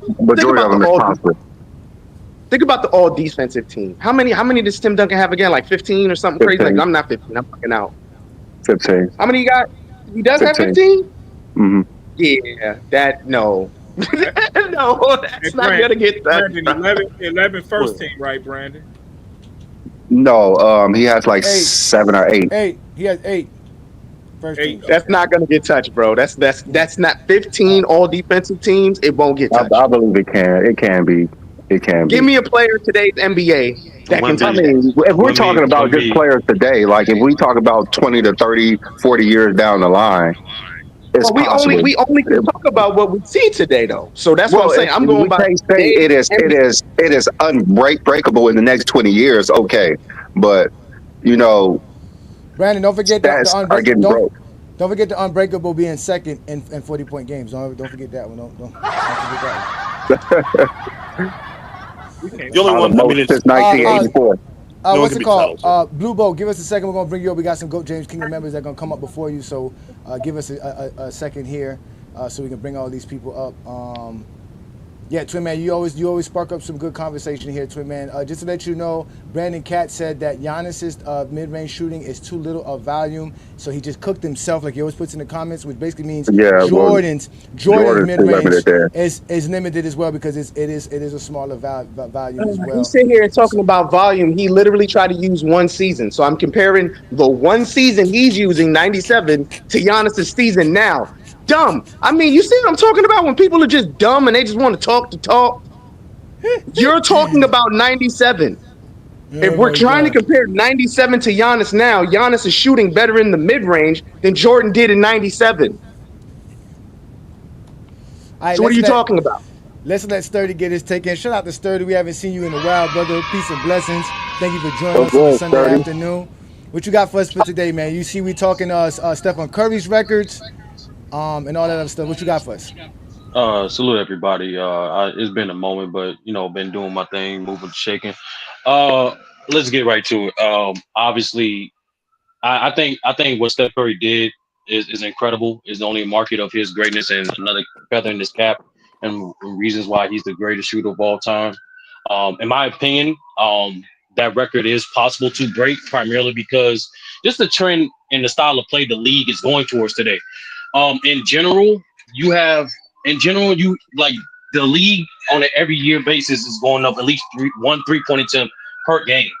And so in doing so, you have multiple teams and coaches repeatedly adding more volume threes to their schematics, as well as players being expected to be volume shooters coming in. Perfect example. Coming for you there, sir?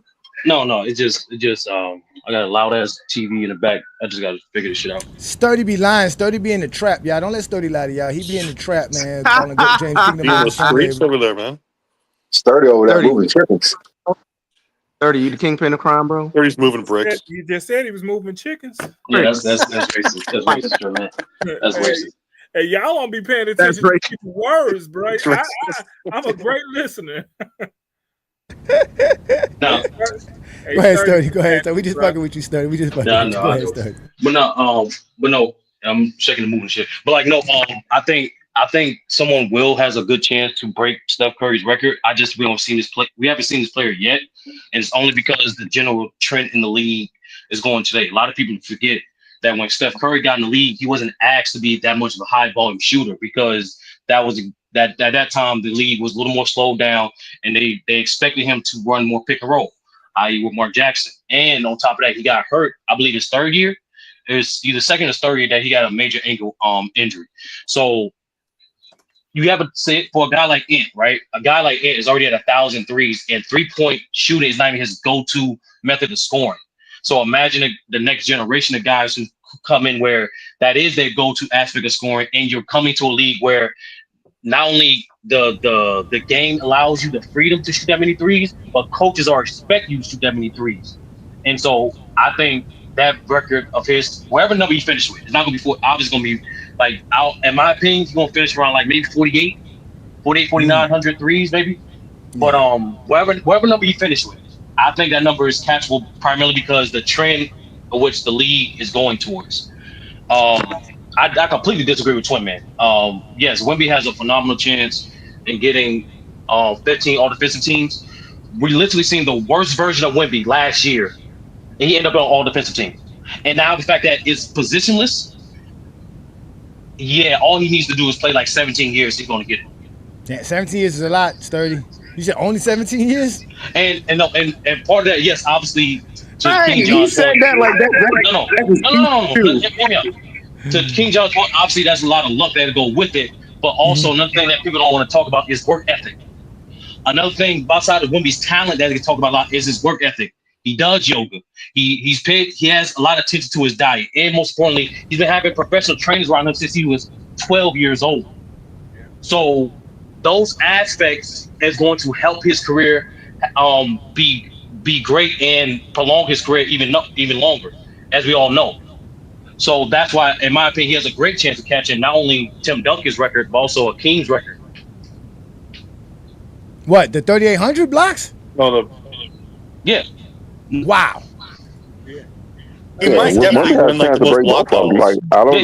Like everyone has to be great for a long period of time. If we just think he's gonna play 10 years, that's kind of crazy to think that he's not gonna be able to play for a long period of time. We just have to see it play out. But if he's able to play a long period of time, he will break those records. Cheat. I don't listen. It makes 30 points. You got maybe the blocks. They've been doing these type of training since they was young, and Wemby been doing this type of training since he was young. So, I mean, I always have a problem with taller players because injuries do play a big part of their career. But I think Wemby may be the lucky one. He may be. It hurts. It hurts him even this year because he's not going to make an all-defensive team because he don't have the games played. So yeah. So right now he's 1 for 2, John, and I agree. But at his worst offensively, his rookie year, he was already NBA first team, and position is now on. So it makes it even more easier for him to make the all defensive teams now because he's not restricted by position. And he's not gonna make it this year though. See what I'm saying? Like no, he's not. He's 1 for 2. That's why I said 17 years. Yeah. So it's gonna be hard. It's gonna be hard. So bro. but I also want to say this too, right? Because obviously we know my goal is Kareem. One of the big things about Kareem, why he lasted 20 years, is because he's been practicing yoga and have a clean diet since he was in college. And that's what I was alluding to. The majority of these guys, the 7-footers, they don't last that long because they're stiff. They don't have much dexterity and flexibility. That's not the case with women. This man can do full splits at 7'6". That's true. No, I got you. Like I said, I just always think that being that tall, because he is taller than Kareem, and again, being a 7-footer is a deformity. Kareem is a 7-footer as well. I do agree with you. If he does, I will help him. If he's right, he's a smart kid. He's very intelligent, so I do see him taking care of his body, but still, man, that's just a lot to put on somebody to say, okay, yeah, you're going to play 15, 17 years. You know what I'm saying? With that body in this type of NBA, with the pace of the league and all the space he has to cover. I guess what'll help him, he doesn't have to bang that much like Kareem and them had to in their era. A lot of the times he doesn't have to really run 90 feet, right? Because he can pull up from the three-pointer, right? So he doesn't always have to run to the basket, right, or run close to the rim to get the ball. So he has some advantages and there's some disadvantages, though. Great take by you, though, Sturdy. It's always great having you on. We're going to leave you on. We're going to let Reaper up because Reaper's here in the building. He's also a GOAT James Kingdom member. Again, shout out to all you guys who support us as members. Thank you again. You guys are great, and we are going to continue to try to give you guys exclusive content and good, just good stuff that you guys understand that Brandon and I appreciate what you guys are doing for us. And we have some guys in the background. Blue Ball, I'm about to bring you up very shortly. We got Brandon Wall Street. Brandon wants to obviously have his take, and then we got LTG coming up as well. So let's get Reaper's take, and then we can bring everybody up. What up, Reaper? How you doing today, brother? Yo, what's good, everybody? Happy Sunday. Happy Sunday. Yes. Peace and blessings. What's good? So just a couple things. All right. So I originally was telling like all my dudes over there in the Discord channel or the Discord it's called Take Debate. So I told them, okay, I was waiting to go on my like super fan mode, like the super fan mode for LeBron till next year because it's year 23, right? Mm-hmm. But then he got hurt. He hurt his groin. So I was like, okay, I'm about to ramp it up. I'm about to start what you call Le Glaze, right? I'm gonna become the #1 Le Glazer. So cool. I was like, hey, he injured the royal groin. I am now part of the glorious King members. That's my glorious King. I have a whole poem for LeBron, right? I'll recite my poem at another time. That's not really the point. The point is that I did have a question because I heard you guys talking about Jordan's mid-range. I know we can't really document and watch it all unless we have probably artificial intelligence do it. But I don't think having all that, including the volume, would help his percentages. Because if I'm not mistaken, you'd probably have to double check this. Didn't he have his best mid-range shooting years in Washington? I think one of those years was 80%, right? Or am I tripping? 97 was Jordan's best mid-range shooting years. He took a lot of mid-range shots, and he hit a lot of them. He hit 49% of the shots from there. That's what kept his field goal percentage high as well. That was majority of his shots. In 97, majority of Michael Jordan's shots was from mid-range. 50% plus of his shots were from mid-range. That was his best mid-range shooting season. And Washington, like I said, the last year, I believe he shot 41% from mid-range. Yeah. No. So I was about to say, I have a whole LeGlaze poem that I'll recite correctly at another time. I don't have it on hand to read it. All I know is it starts off with LeBron, you are not just the wind in my sails, but also the ocean that sustains me. Something along the lines of you're not, you're also the bedrock that keeps me up. I can't fathom a day without you, LeBron. I love you. You're the he's GOAT. married, right? This is insane. I'm not talking about a romantic love. I'm talking about some brotherly love. Some brother love, man. It's different kind of love. It's different kind of love, man. Not romantic. Reaper, how old are you again? I'm 29. I'm 29. Okay, this again, ladies and gentlemen, there is a whole generation of people who never saw NBA Finals without LeBron Johnny, James. you gonna let him talk this way about your man? Throw hands.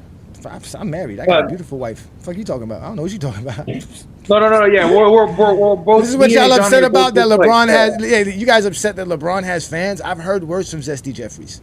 Trust me. Yeah, no. And the thing I've heard. Matter of fact, I've heard Zesty Jeffries tell me they stopped committing crimes to feed their families to watch Michael Jordan play. So is that zesty enough for you? Wasn't that grown man tattooed a whole jersey on himself? Huh? A Michael Jordan. Is that zesty enough for you? My kid gonna starve today, and I'm gonna not commit a crime so I can watch Michael Jordan play. How about that? Yeah, no, and the biggest reason why I had to go to the extreme of what I call LeGlazing is because I was okay, we'll bet his career, we would assume has it's close to ending, right? So because there were so many people who got nasty with it to make money, I'm already a fan. What if I just LeGlaze and I end up making money for it? I'm being honest. I'm just playing up my fanhood, right? So I'm doing would be the right thing, the positive thing. I'm not trying to hate to make money off the man. I'm already a fan. So let me just, again, play up my fanhood and LeGlaze him. Say that's my glorious king. Matter of fact, don't explain yourself, Reaper. This is what you do. As a Go James Kingdom member, holla at me. I'm gonna give you a background song. I'm gonna give you a background music for this poem. We're gonna do this together on a Friday night. You're gonna spit this out for everybody. Oh yeah, no. I got you. I see that you had called me the other day when I was my phone was charged. Blue Boat didn't know I put him on the Blue Boat didn't know I brought him up. Let me put Blue Boat in the background. I want to hear this. No, leave Blue Boat alone. I see Blue Boat out here doing this thing. You know what? Let's bring up Brandon Katz right quick and give Blue Boat an opportunity. Let's bring up Brandon Katz. Shout out to Brandon Katz, Wall Street. Brandon is in the building, ladies and gentlemen. What you got for us today, sir? We gave you enough, so go ahead. I know you got a whole soliloquy ready for us. Yeah, so 3 points. I came up last week, I said Shea's the MVP. Shea's plus minus is 300 points better than Jokic's, even though Jokic, for most of the season, has played with better starters than Shea because Shed has been out most of the year. Shea is able to scale up and stay efficient as a scorer better than Jokic. He's a better defender. He is the clear MVP, and he should be the unanimous MVP. The MVP race ended after last night, number one. Number two, when you what Brandon on the panel said about Reggie Miller is a complete lie. Reggie Miller shot 41% or better from three straight years on high volume for his era. Now, Steph's the best shooter of all time, but it's closer than people realize, because what really separates Steph from Reggie Miller is Steph has far better handles. He creates far better separation off the dribble. As a catch and release shooter, Reggie clears Steph. Reggie was a better shooter. What did Reggie do for his career? Hold on. I'm going to finish my take. So my third point is Michael Jordan was an elite mid-range shooter. What Twin Man said was horrifically casual, because Michael Jordan shot just as well in the mid-range every single year in the 90s as he did in the 96-97 season. In the 96-97 season, Jordan was first in volume and third in efficiency in the mid-range. That wasn't even his best shooting season. Jordan was more efficient most years in the 90s than he was in 97. And again, Scottie Pippen was a 41% shooter in the playoffs, the Bulls' final 3 titles. What Pippen the hell does Scottie Pippen have to do with Michael Jordan's mid-range shooting? Because I'm getting there.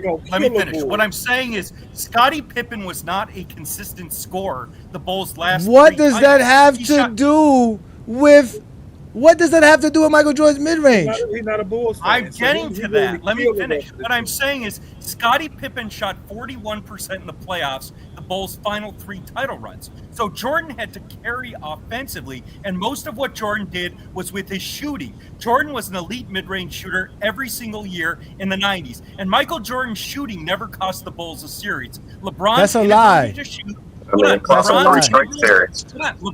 finishing up here. LeBron's inability and inconsistency as a shooter is why he shot 36% in the 07 finals. He couldn't even shoot against a simple zone defense in 2011 against Dallas, and he shot like shit in 2013 against the Spurs. He should have lost that series, but Ray Allen bailed his ass out. LeBron also couldn't shoot worth a dick or score in the final 5 minutes of the biggest game of his career, Game 7, 2016 finals against Golden State. He didn't even score a field goal in the final 5 minutes. His only What does this have to do with Michael Jordan's mid-range shooting, sir? Okay. Right. Answer Brandon's question. What is Reggie Miller's 3-point career percentage, please, sir? What is that? What is it?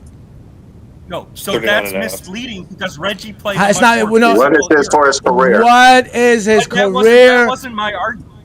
No, you mentioned it. That was Brandon's argument. That was Brandon's argument that he doesn't shoot as good as Stephen Curry for his career. Reggie Miller never shot 40% for his career from 3. That's a lie. He doesn't shoot for career. He doesn't. 40%, he shoot under 40% for his career. Does he shoot under 40% for his career? Yes or no, Brandon? That's a simple question. So he said Reggie Miller never shot over 40% in a year. For his career. For his career.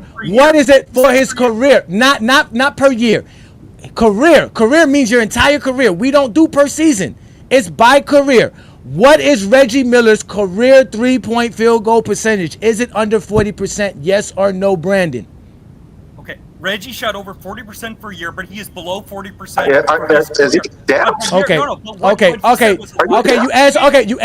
You answered that question. Now, Michael Jordan shot 49% from mid-range in 1997. Did he shoot that good in 1998? In both years, Jordan was an elite mid-range shooter. It doesn't answer my question. I'm asking very simple. We let you speak. You always said we don't let you speak. You can't just go on a tangent. This is not your show.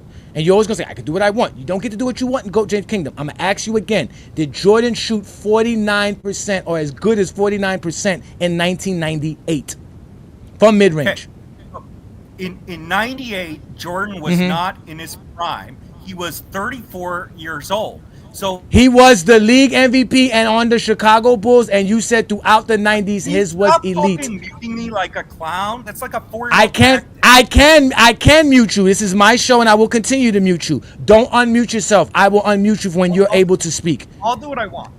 No, you don't. But let's bring up LeBron the GOAT. Shout out to you. Thank you for joining the GOAT James Kingdom platform. What do you have for us today, sir? What's good, y'all boys? I can hear me? Yeah, we can hear you. What's good, brother? What's good, y'all? Shit, I just want to let y'all know I just started listening to y'all shit. Y'all got some good content, bro. Like I love y'all show. I just tuned in. Appreciate it. Thank you, brother. Appreciate it. Yeah. Congrats to y'all, boy. Another thing, I heard y'all saying something about LeBron record being broken. Who y'all think could break it and stuff like that. I was gonna say it's hard for me to see that.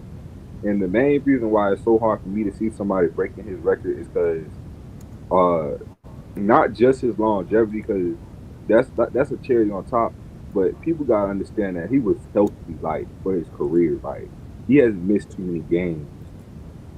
Like, we literally gave him a name called the Iron Man. Like, there's not too many players like that just go every season playing as much games as him. So that's what I was gonna say. I don't think nobody can pass him like that. Yeah, I mean, we agree with you on most efforts. I don't see nobody getting 20 All-NBAs, 20 All-Stars, 40,000 points. I really don't see nobody doing anything of that nature. So, yeah, I mean, with that being said, yeah, I mean. Yeah, at least nobody in the next 20 years, for sure. For sure. I mean, again, it's hard to say. There's only been 7 or 8 players that's played 20 seasons or more. And only one has played it for all 20 at an elite level. Nobody else has played at an elite level for 20 years besides LeBron. Kareem played elite for about 17, 18 years. Kobe played elite for about, 13, 14 years. Tim Duncan played elite for, 15 years, right? Kevin Garnett, maybe 12 years, 13 years, right? Who else we got here? Vince Carter, 8 years, 9 years for Vince Carter in his peak years in the elite level? Johnny, none of those guys. None of those guys done it. KD's played 17 years elite, and he's not even close. Think about KD. Hey, just to let y'all know, Michael Jordan in 1998 shot 43% from mid-range. If that's considered elite, then I guess what Giannis is doing is considered elite. Thank you. And then another thing is, hey Johnny, I was trying to see if you still was interested in that 20v1. Always, for sure. Nobody wants to step up to the plate. Look, bro, look. So it's this show that I just started watching. It's called R-rated sports on playback. I'll be listening to Low and everybody on playback. R-rated. I heard of R-rated before. It's rated R sports, Johnny. Yeah, but these guys are scared of me. They don't want no smoke. They don't have no time when they go live. They don't want none of that. You can just go on the show. I literally. When do they go live? That's what I'm saying. When does their show start? Like that's what I'm trying to say. Like we live noon Eastern. There's no avoiding us. I know for a fact they should be live today because LeBron playing. They I don't know what it is. Yeah, I don't have time to be going on random lives. That's what I tell you. I don't have time to be sitting around here waiting for dudes that I don't follow to go live and want to pay attention to. If they got a show, they know how to reach us. They see us here. That's why we go live at a specific time. Oh no, I don't think they be on YouTube. They be on playback. We on playback too. Matter of fact, since you brought that up, we about to do playback because we already got playback. I'm gonna be doing playback on Monday. You guys want to come watch us watch the game on Monday because we're gonna be able to do that game on playback. I think I do be seeing what's it called on playback, rated R sports on playback. But I'd rather watch PC or Low and them on playback. I'm not gonna sit here and go watch LeBron haters who can't even break the game down, talk the game of basketball on playback, and they're not gonna have no official argument or discussion on playback. So if they want a 20v1, they got to set it up on YouTube. Lamont's trying to set it up. So I don't know who these cowards are, where they from, Brent. I appreciate y'all telling these people about us and y'all supporting us. But again, we're not chasing nobody to argue with them. If they got a platform that's available for us to be on, we'll be on. They got to invite us on and tell us what's up. I'm not sitting ahead chasing an argument. Shit, I feel you on that. I just saying if you're trying to get that 20v1, you know. Yeah, no, that 20v1 has to happen. That 20v1 has to happen in a platform. That Rated R is one individual. Go tell Rated R. Go get all of those Zesty Jeffries. Tell them all. Say, hey, Johnny's calling all of y'all out. He wants y'all to come together like the Avengers, because that's what they're gonna need. One is not gonna be enough for me. 2, 3, 4, 5. Him. Bodies. Just like on Snowfall. Bodies. Bodies. That's it, man. You see, they safe in the comments, bro. Hey, Blue Boat, let me know when you're ready in the private chat so I can bring you up because you was having a conversation and when we brought you onto the stage. So, but we appreciate you, man. But so you got anything else there, LeBron LeGoat? Shit. Only thing I gotta say is y'all know just like my name, LeBron is the motherfucking GOAT. Put some respect on his name. Stop disrespecting him.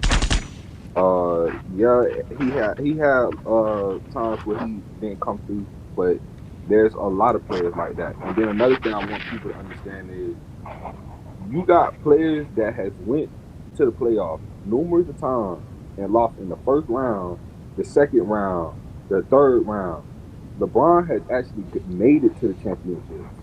Yeah, he probably didn't win all of them, but he got there. But y'all would give all these other players the recognition just for getting to the playoffs.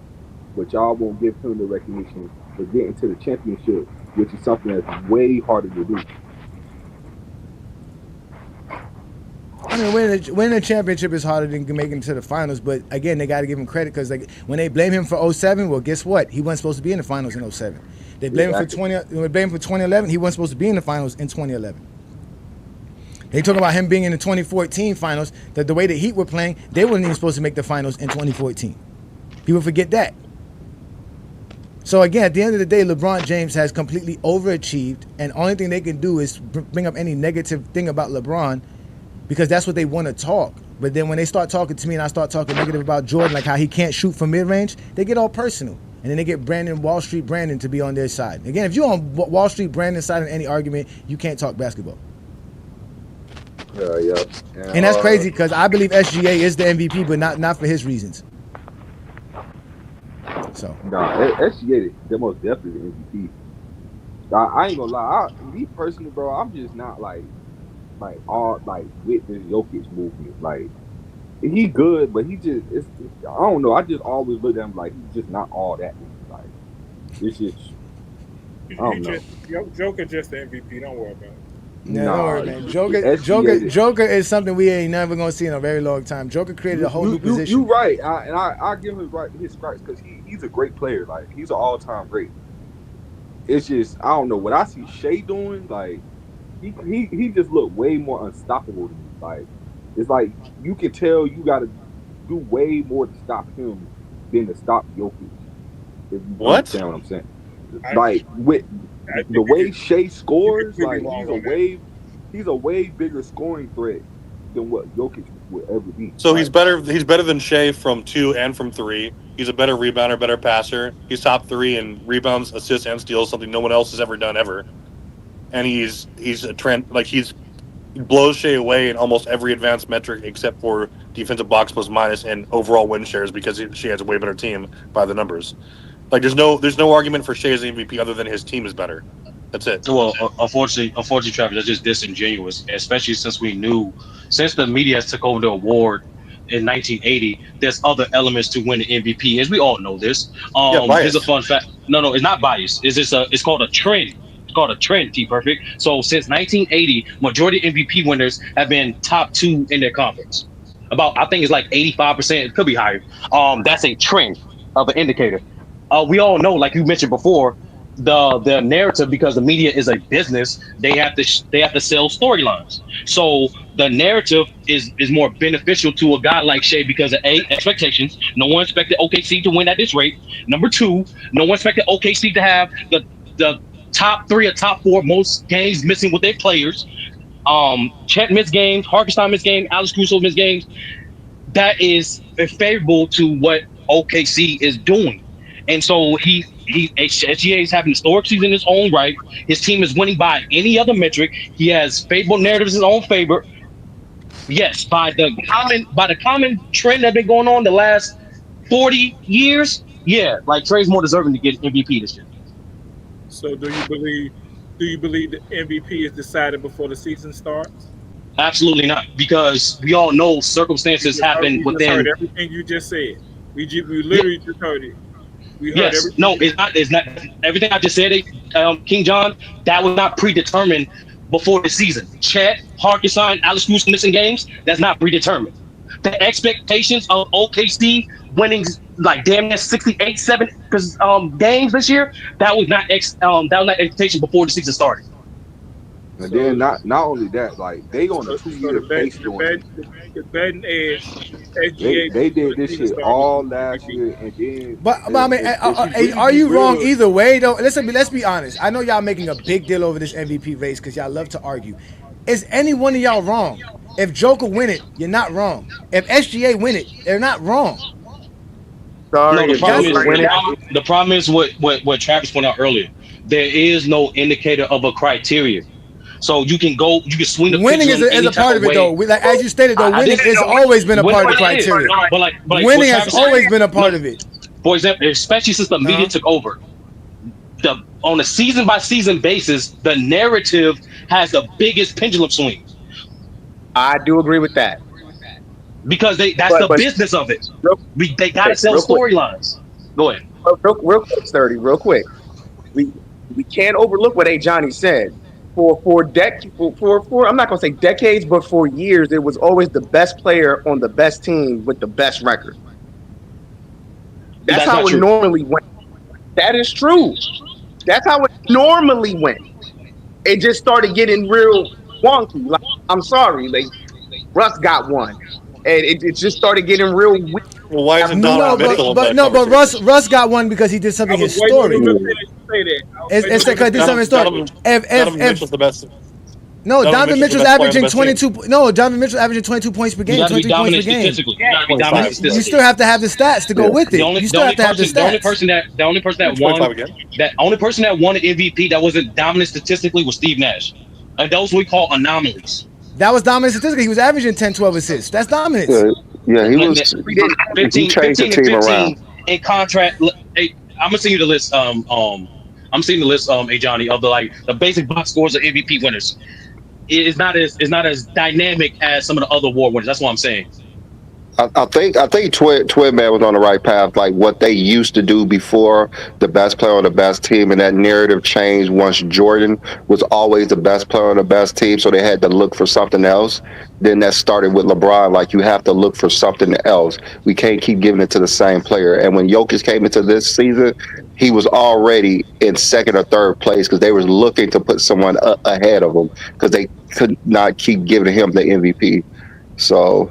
Well, that's not the case because when Moses won his 3 MVPs, he was not the best player on the best team.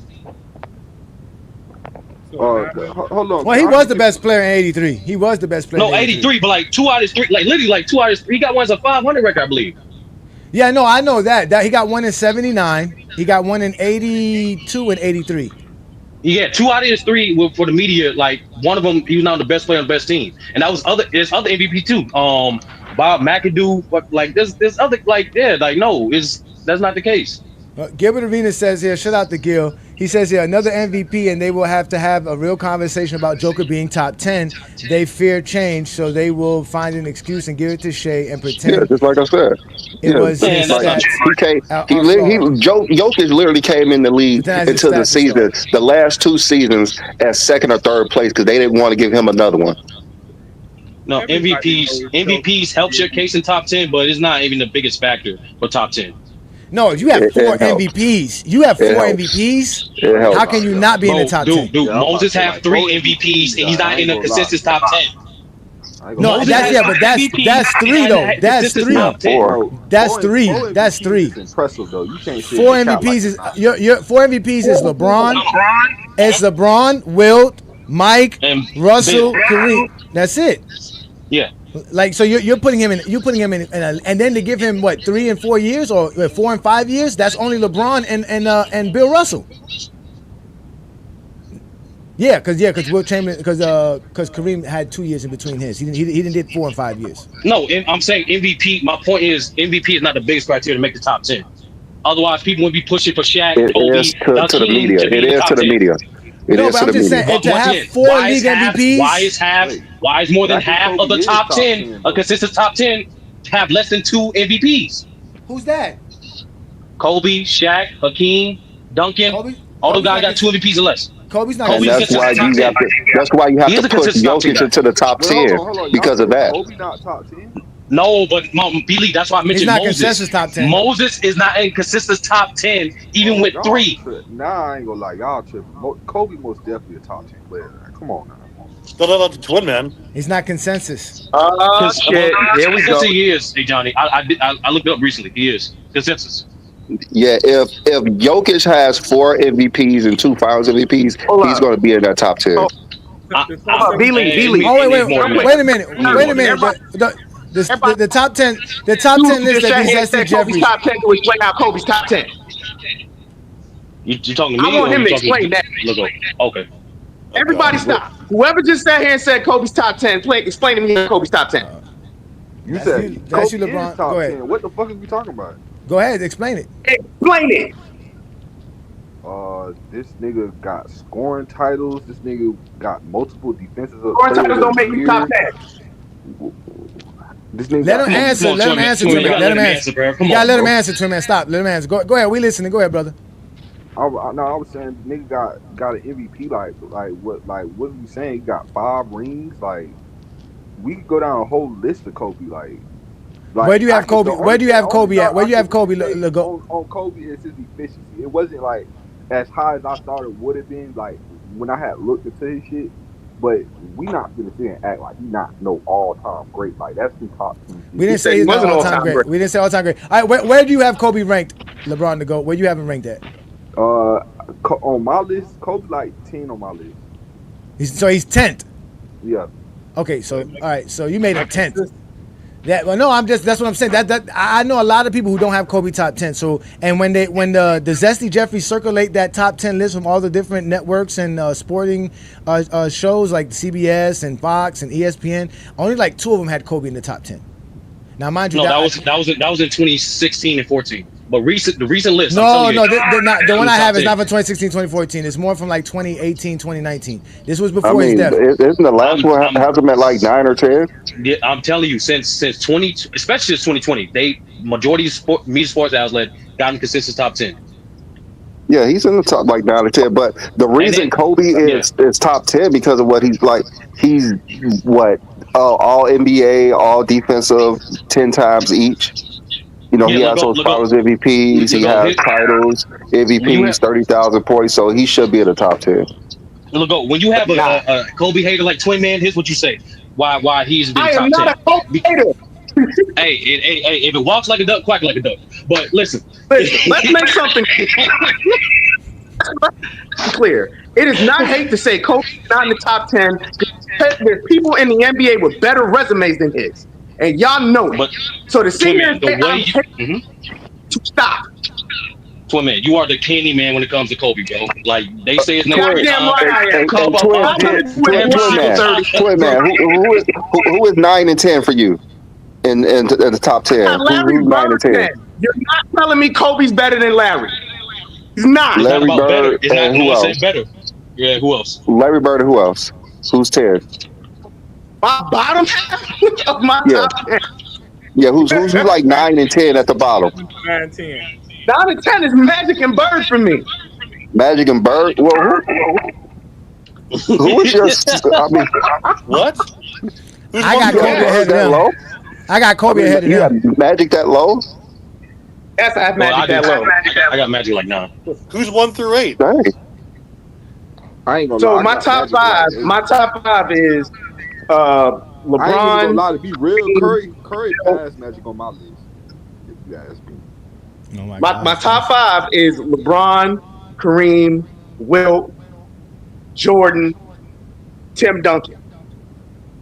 Okay. That's the my next top 5. The next 5. That's then a good 5. I have Shaq. I have Shaq at 6. Oh, who did I have? I have Shaq at 6. I have Olajuwon at 7. Who did I have? Who's 8? Oh shit! I'm sorry. No, 6 was Bill Russell. That's why I fucked up. 6 was Bill Russell. Okay, 6 Bill Russell. Shaq is 7.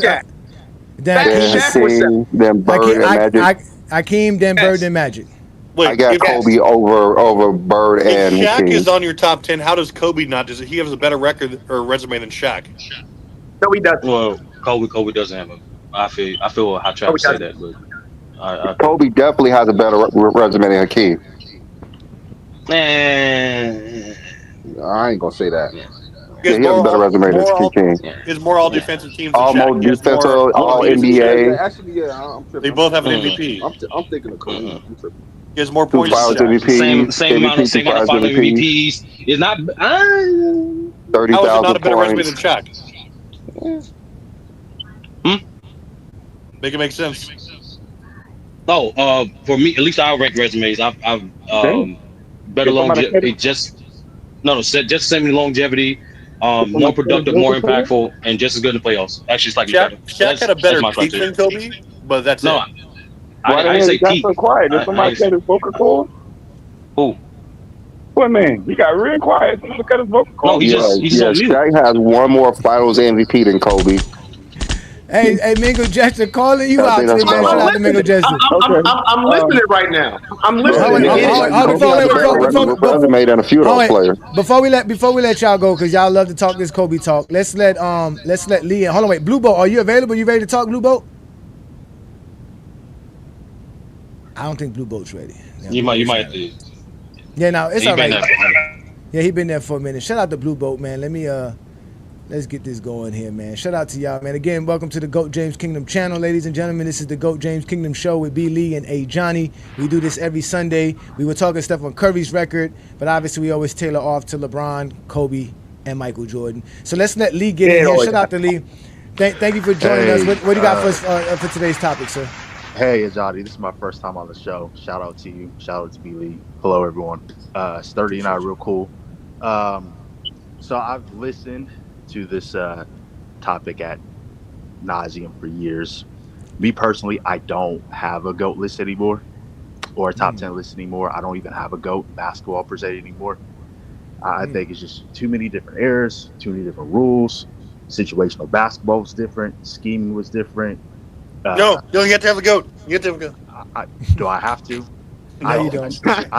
Travis is trolling, bro. Too many different variables for me to have one specific GOAT. Now, if you want to say, hey, player X or player Y is the greatest player of their era, cool. I don't have a problem with that. That's fine. But I don't have a GOAT.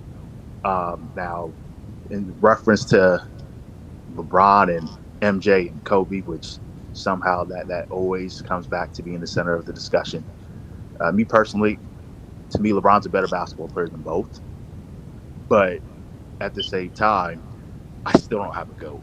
Now, if I were to be forced to have like maybe a top 3, I don't have an order per se. I would say for me, if I had to say who's the greatest player of all time, I would either start with LeBron, Bill Russell, or Kareem. Hey Lee, I have a question. Who would you say had the greatest career?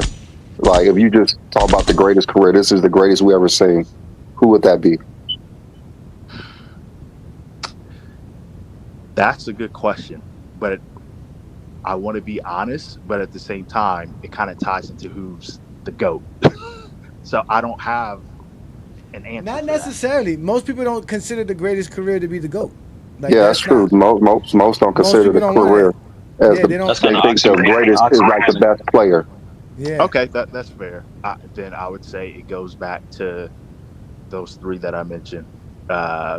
Mr. Russell, Mr. Abdul-Jabbar, and LeBron. It'll be I can't pick out of those 3. It's very difficult for me. It's just I had changed my GOAT.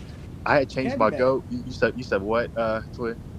No, I said I'm not even mad at that because I can understand why you're picking those 3 specific players. Like, if you look at Bill Russell, just the sheer number of rings he has, he's going to default be in the top 10. Only reason why he's not in my top 5 is because it's not just based off of rings. If it was based off of rings, Bill Russell's the GOAT, hands down. Kareem Abdul-Jabbar had, in my opinion, until LeBron, maybe the greatest prime peak ever. And you know what's so funny about that, Twin? I'm not mad at that. And then until LeBron came, LeBron's LeBron. Enough said. And you know what's so funny about that, Twin? I don't like how Kareem has been dismissed for over 35 plus years. I don't like it. And I don't know. It is very disrespectful because the very first thing I said when I came on GOAT James Kingdom is, when did Jordan ever pass Kareem? That was literally the first question I asked on the show when I came up here. Because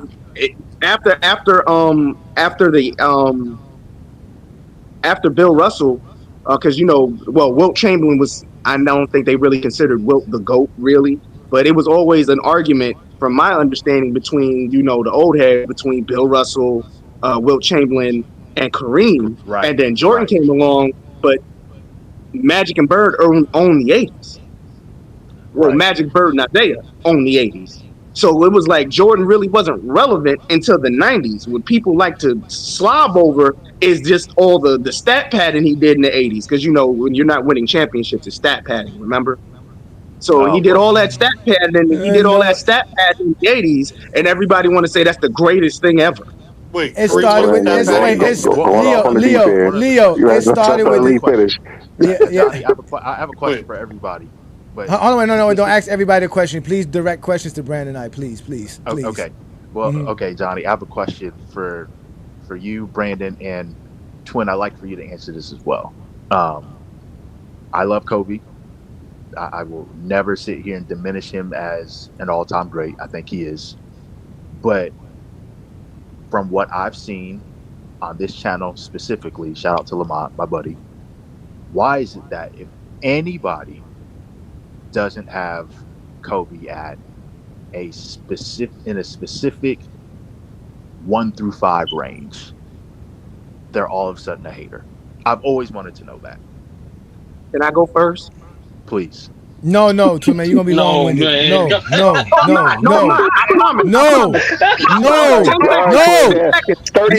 30 seconds, Twin Man. Just give him 30 seconds. You got 30 seconds. Go. 30 seconds. Go.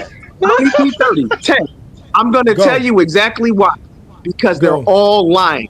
But before Kobe died, Kobe was in the top 15. That's it. Before Kobe died, they had him 15. As soon as he died, now he's 3, or he's the GOAT. It's a lie. They're all liars. Go ahead. No, okay, the real reason why you have those conversations with people, because probably the majority of them are Kobe Bryant fans. Only Kobe Bryant fans have Kobe in the top 5. And I implore them to make Kobe the GOAT. Because if you can put Kobe anywhere above the guys that we have in the top 5, you might as well just make him the GOAT. You're not using anything logical. You just like the way Kobe played, and that's it. And you think that he's the hooper of all hoopers. So that's my take. You just talk to too many Kobe fans. Well, I had the same take for over 10 years. If you believe Michael Jordan is the GOAT, because a lot of us don't think Jordan has the resume to be the GOAT. But if you believe Michael Jordan is a GOAT, Kobe has to be right under, because they're almost the same player. So it makes sense that they're saying that Kobe's in the top 3. He's 2 or 3 because of their Michael Jordan fans. That's just the logic. You see all the players who play ball, who idolize Michael Jordan, they're all saying that Kobe's is in the GOAT conversation, but he doesn't have the resume to be in the GOAT conversation. Hey, John, I can say something? Interesting point. Yeah, go ahead. Hey, so what I was gonna say is, a lot of these players, for instance, I'm gonna use Jordan for example. Y'all gotta understand that it's really kind of casual to still be saying that Jordan is the best player, and I'm gonna tell y'all why. If you go up to any girl, just go up to a girl that don't really watch sports, and just walk up to her and be like, "Who's the best player in the basketball?" That girl is going to tell you that Michael Jordan is the best basketball player, and the reason why she's going to say that is because that's what she's been taught. That's what she learned. That's, you know what I'm saying? She didn't really do too much looking into it.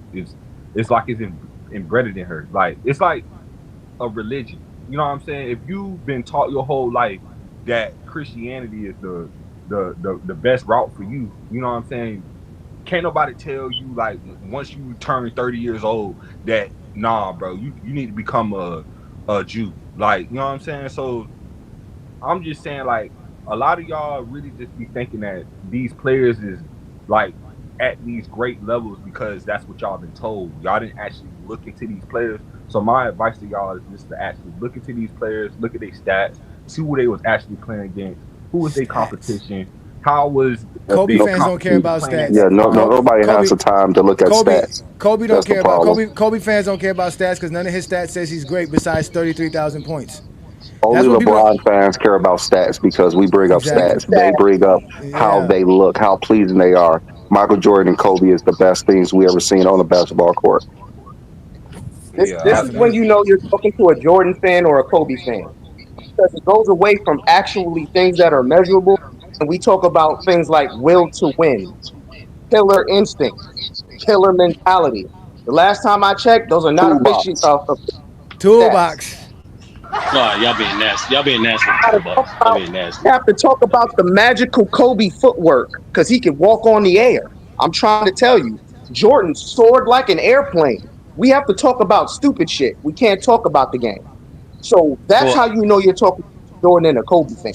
They're not going to tell you anything. Shout out to A Weezy. Shout out to A Weezy. Peace and blessings. What's good, brother? What's good? Hey, Johnny. 30. Is everybody tired of yapping now? Honey, I know we got to Mingo just get his take and go. Yeah, who's trying to talk just now? It was Lee. It was Lee. Lee was trying to land. Yeah, hey Lee, did you want to land your plane before we go to Mingo Jester?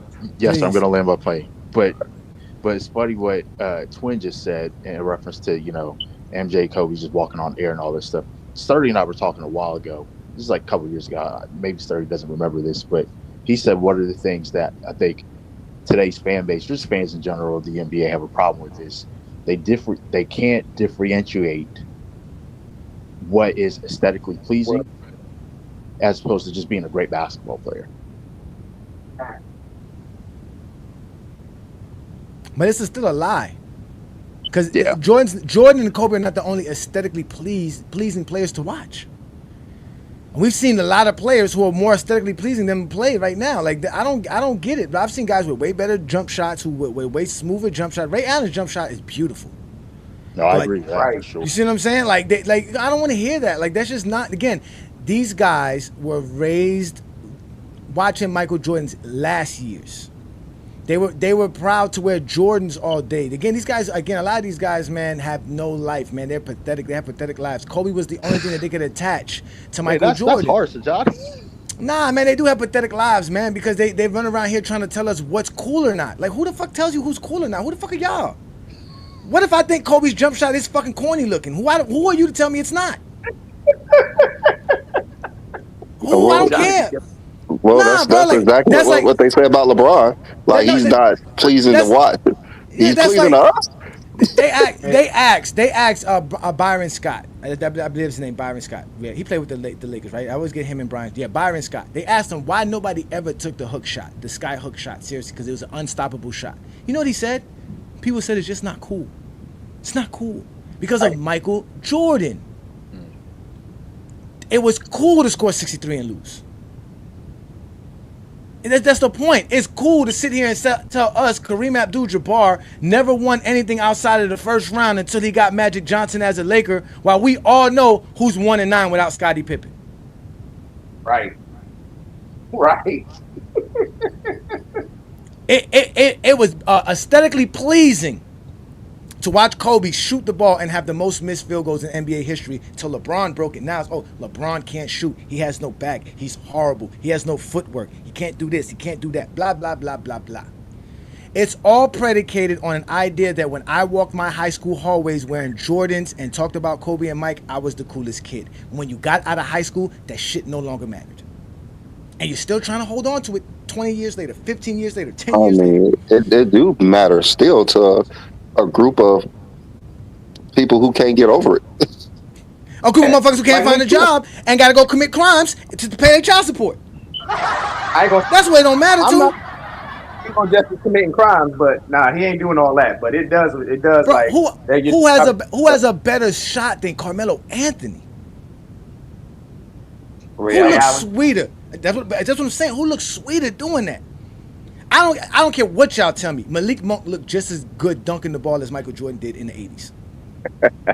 Bro, hey, Johnny, bro, that's a good point you said, bro, because I've been said, like, I feel like everybody, like, glazed Jordan, like, greatness.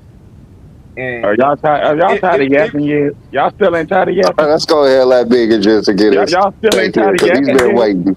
Let's go ahead and let Mingo's here to represent Kobe. Shout out to Mingo just because he's a real Kobe fan. Just not enough to make Kobe better than Mike. But go ahead, man. What's your take for today, brother? Go ahead. Kobe ain't better than Mike. It ain't too many basketball players better than Mike at basketball. Now, we're going to sit here and act like Michael Jordan didn't have better advanced analytics and all that than LeBron. We're going to sit here and act like that just didn't happen. More league MVPs, more finals MVPs, more all. You're going to act like he ain't got more than all that more than LeBron got more like LeBron got more like all NBAs and, you know, all-star appearances and that kind of stuff. All more points and all that. Yeah, but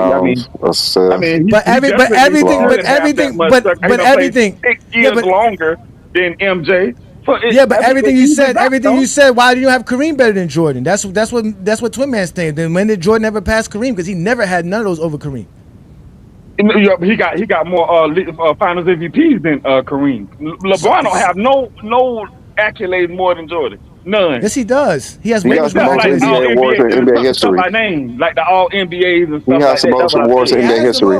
He has the most NBA accolades of all time. So basically, what I'm telling you is, we can sit here and act like MJ don't have the accolades and the stats and stuff to be the GOAT. We're gonna sit here and act like he don't, which is a lie. You can be disingenuous all you want to, but the fact still remains that Jordan's career was absolutely amazing.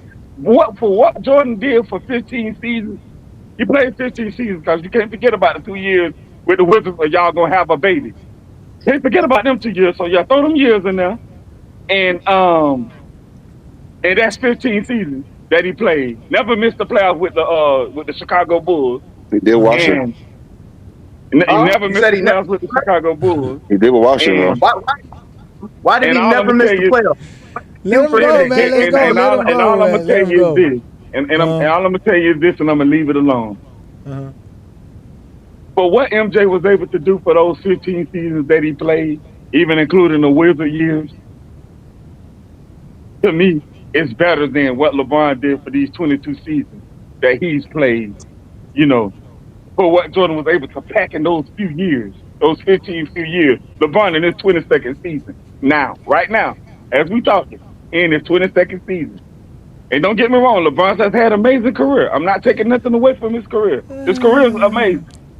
But no, not for what Jordan was able to do, bro. For what LeBron he's accomplished, is putting up stats. What he did. And I know T Perfect like to bring up advanced analytics. Jordan advanced analytics was better than LeBron advanced analytics. Almost across the board. Including PER and all this other stuff, box plus minus and all this stuff. That T Perfect like to bring up. All Jordan's advanced analytics was better than LeBron. Tell me I'm lying.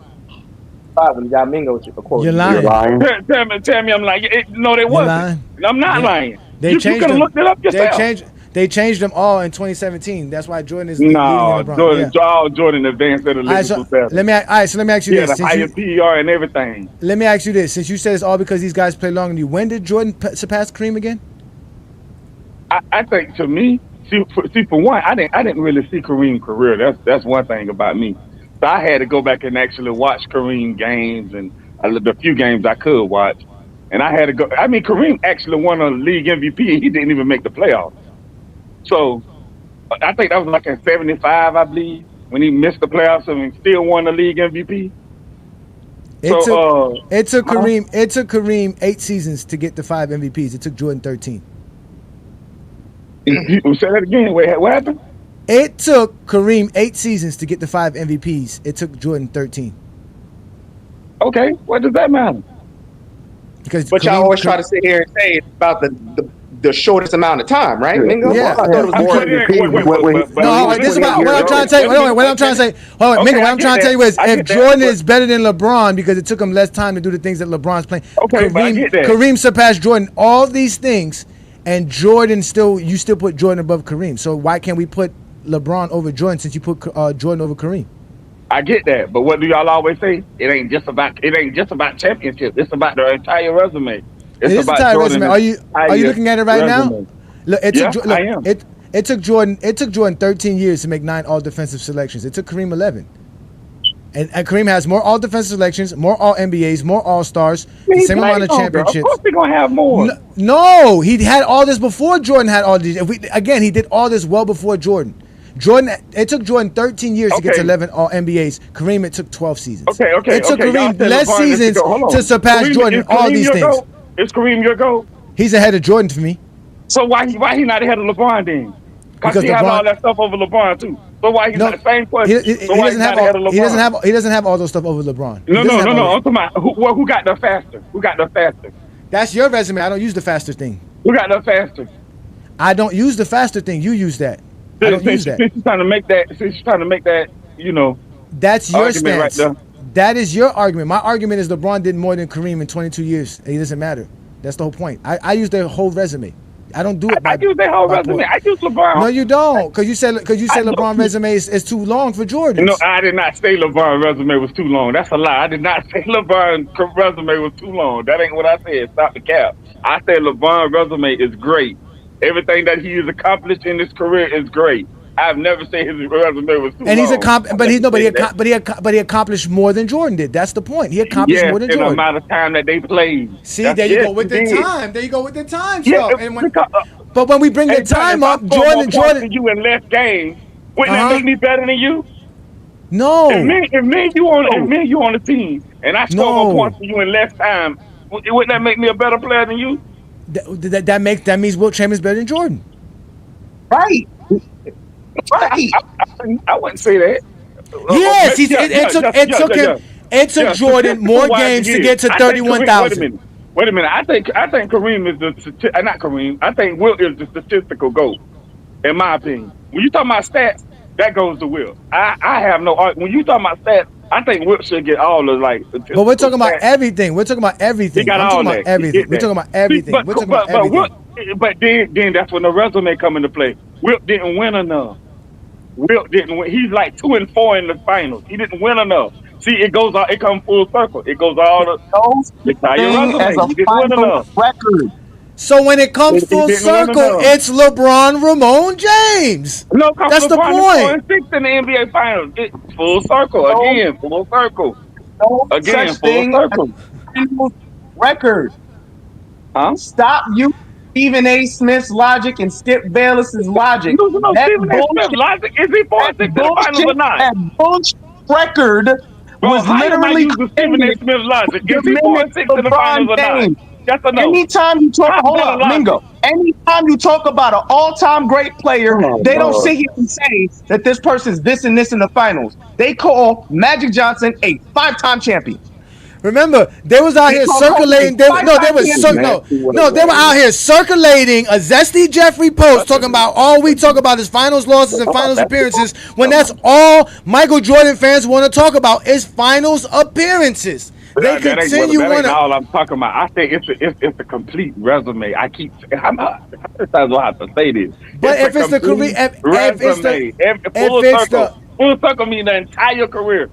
If it's the complete resume, full circle, Jordan is 4th all time. He's nowhere near the GOAT. Nah, he's not. That's a lie. Yes, because he doesn't have the most titles. He don't have the most points. He don't have the best stats. He doesn't even have the best advanced stats. LeBron everything, accolades, everything. LeBron don't have better advanced stats than Jordan. Yes, he does. Maybe Jokic do. LeBron don't. Mingo Jester, there are 23 advanced analytics in the NBA. LeBron James is better than more than Jordan is. That's what you fail to realize. Okay, Adrian. I'm gonna take your word for it. It's not my word for it. You can go look it up. All these numbers are available to you, and not to mention, Jokic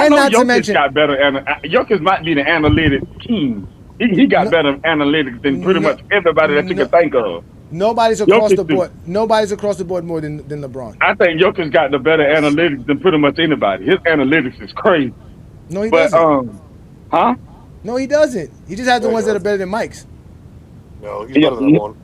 Jokic's analytics is crazy. So Jokic's analytics is better than LeBron analytics. Only better analytics guy. Not VORP. He doesn't have VORP. He doesn't have win shares. Cumulative. So is win shares. It doesn't matter. That's an advanced stat. You can't ignore it because you don't like it.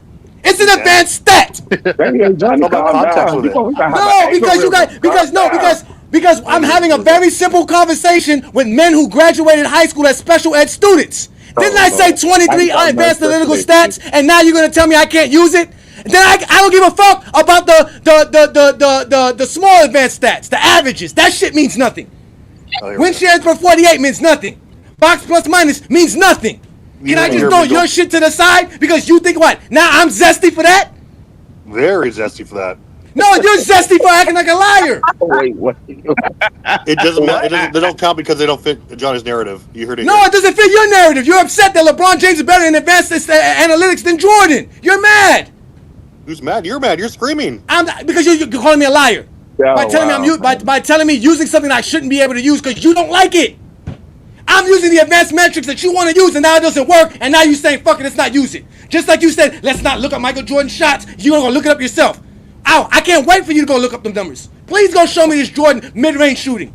You motherfuckers are liars. You can't accept truth. This is why Lee asked, why do you guys have Kobe top 5? Because fucking facts and truth don't matter to y'all. Don't matter. It don't matter. You could ignore shit. My son could ignore me telling him, stop playing with your toys on the floor. And he could still play them and look at me and say, you never told me that shit. That's what I got to deal with. Fucking grown-ass men acting like my 5-year-old son. Classic meltdown. Keep going.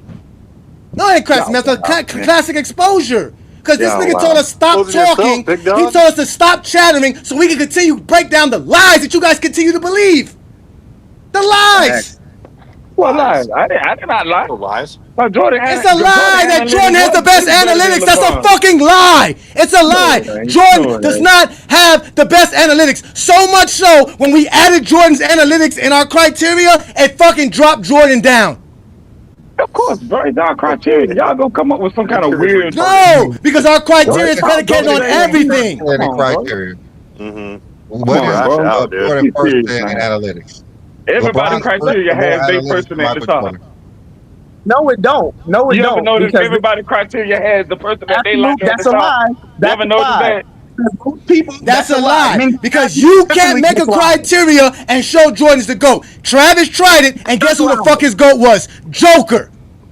And it wasn't Jordan.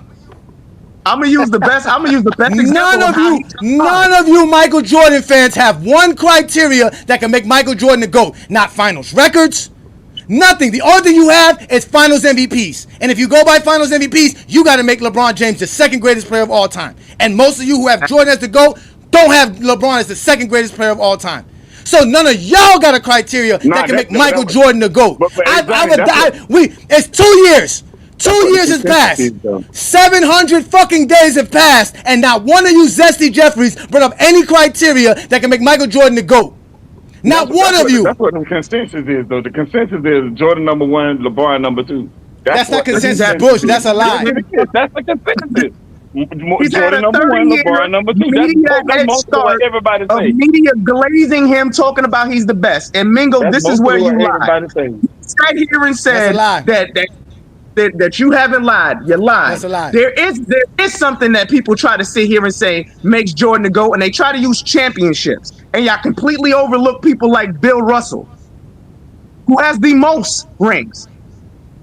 But you don't understand.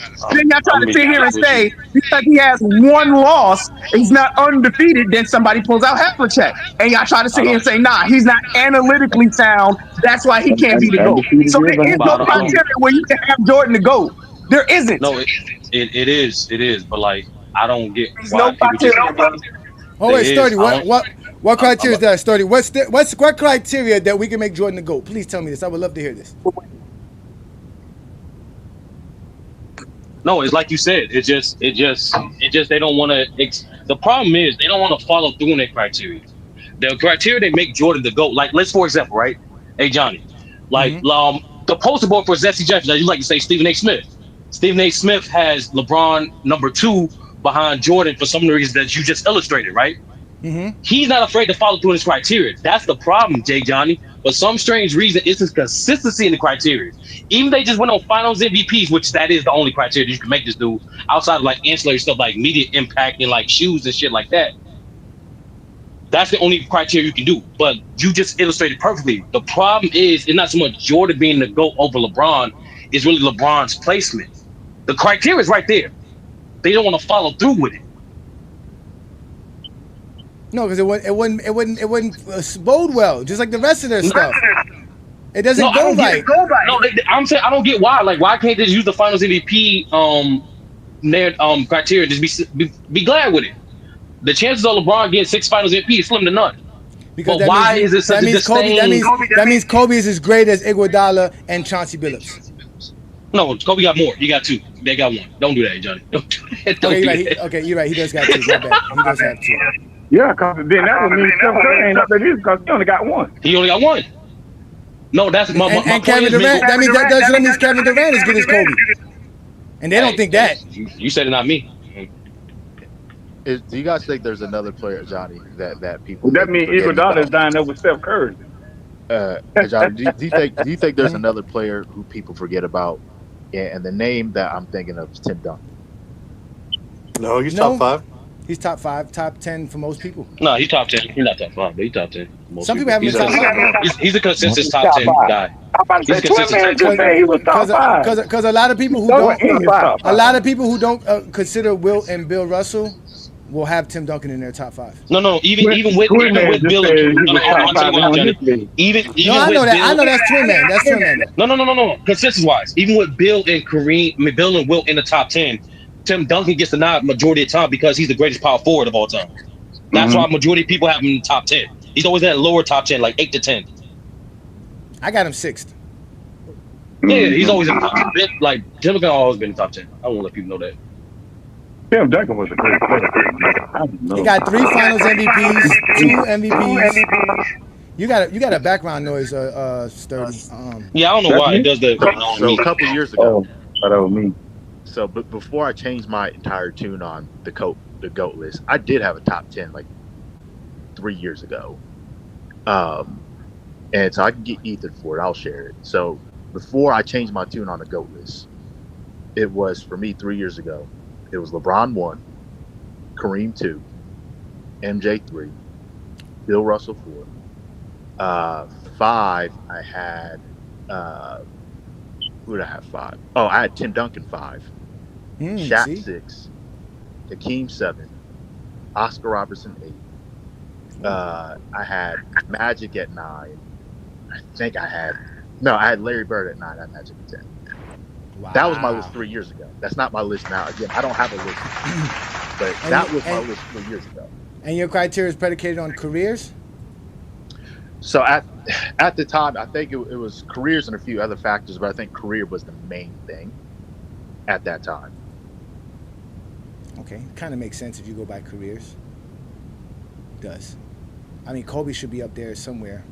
I had a big Oscar Robertson. Oscar Robertson has a great career. Oscar. He has a great career. I mean, hey, Oscar did have some great stats, though. His stats is great. I got him in my top 15, but I think I even had a top 15. I think I had Kobe right at 11, and then I had Isaiah Thomas, and then I had Isaiah Thomas like at 12, and then I forgot who the last three were. But like I said, I don't have a list now. It's just, to me, it's just pointless. But hey, to each his own. So I don't knock anybody for the list, and I just do what I can not to dismiss or diminish anybody for theirs. That's actually a great take. I wish more people thought like you. So Leo, you know what's funny? People call me a Kobe hater, but I believe Kobe is in his rightful place as the guardian of the top 10. If you're not better than Kobe, you should not be able to be in the top 10. So I don't think that. I think it was disrespectful. Hold on, B-Lee. I think it's disrespectful where they had Kobe before he passed, because everybody up here knows before Kobe passed, they had him like 13th, 14th, or 15th. I didn't. Let him 12. Let him 12. I didn't. No, a lot of people. They had him like 14th. The media had him like that, but a lot of fans have Kobe high in the top 10 because again, a lot of guys don't count the 70s and the 60s. So let me ask you this one, man. How do you? So, let's out of curiosity, like, so the only thing, let's say a player like Magic Johnson, right, has over Kobe Bryant is literally what, like 2 MVPs? Who? And not just that. And a Finals MVP. Yeah. Well, Kobe has better stats across the board, except for like his assist averages, right? And like, right. And so like, but he was a better scorer than Magic. He was a better defender than Magic, arguably, and he has way more all defensive and all NBA team selections. Like, how is he not at least on par? You have him like 6 spaces apart, though. No, I don't. Can I say something about the? I don't have 6. Hold on, before y'all go, I gotta let Ishmael, and Ishmael's a GOAT James Kingdom. Wait. Let me bring this up real quick. We were talking about the analytics, how Jordan has more than LeBron, which is not true. LeBron is above Michael Jordan in analytics. I mean, he's because John said with 23 analytic stats. How many does Jordan have and how many does LeBron have? In these situations right here. This is for the regular season and postseason. Mm-hmm. So there's 30 in total. There's 30 total. Okay. So it's 15. He's using 15 of the ones in the regular season. There's some more in there as well. If you go look up, what's it called? by Basketball Reference, you'll see there's a couple of more. Brandon's just using the ones that are most of the ones that we talk about. Yeah, these are from Basketball Reference. They're not like he's like defensive ratings not here, offensive ratings not here as well. That's considered advanced metrics. But still, these are the advanced metrics that you guys love to talk about. And as we always stated before, LeBron has the better VORP, the better win shares, offensive win shares, defensive win shares, true shooting than Jordan. He has a better assist percentage, rebounding percentage. He has a better block percentage than Jordan. That's an advanced metric. Yes, it is. I never heard of that. Ain't nobody never really brought that up. Basically, advanced. Yeah. No, go ahead. There's a difference, and I have to side with Travis a little bit. Yes, LeBron in counting has more advanced stats, but there's a difference between just looking at advanced stats and catch-all metrics that take all things, even sometimes this percentage, and bottle it into one number. So it's like minus, win shares, VORP.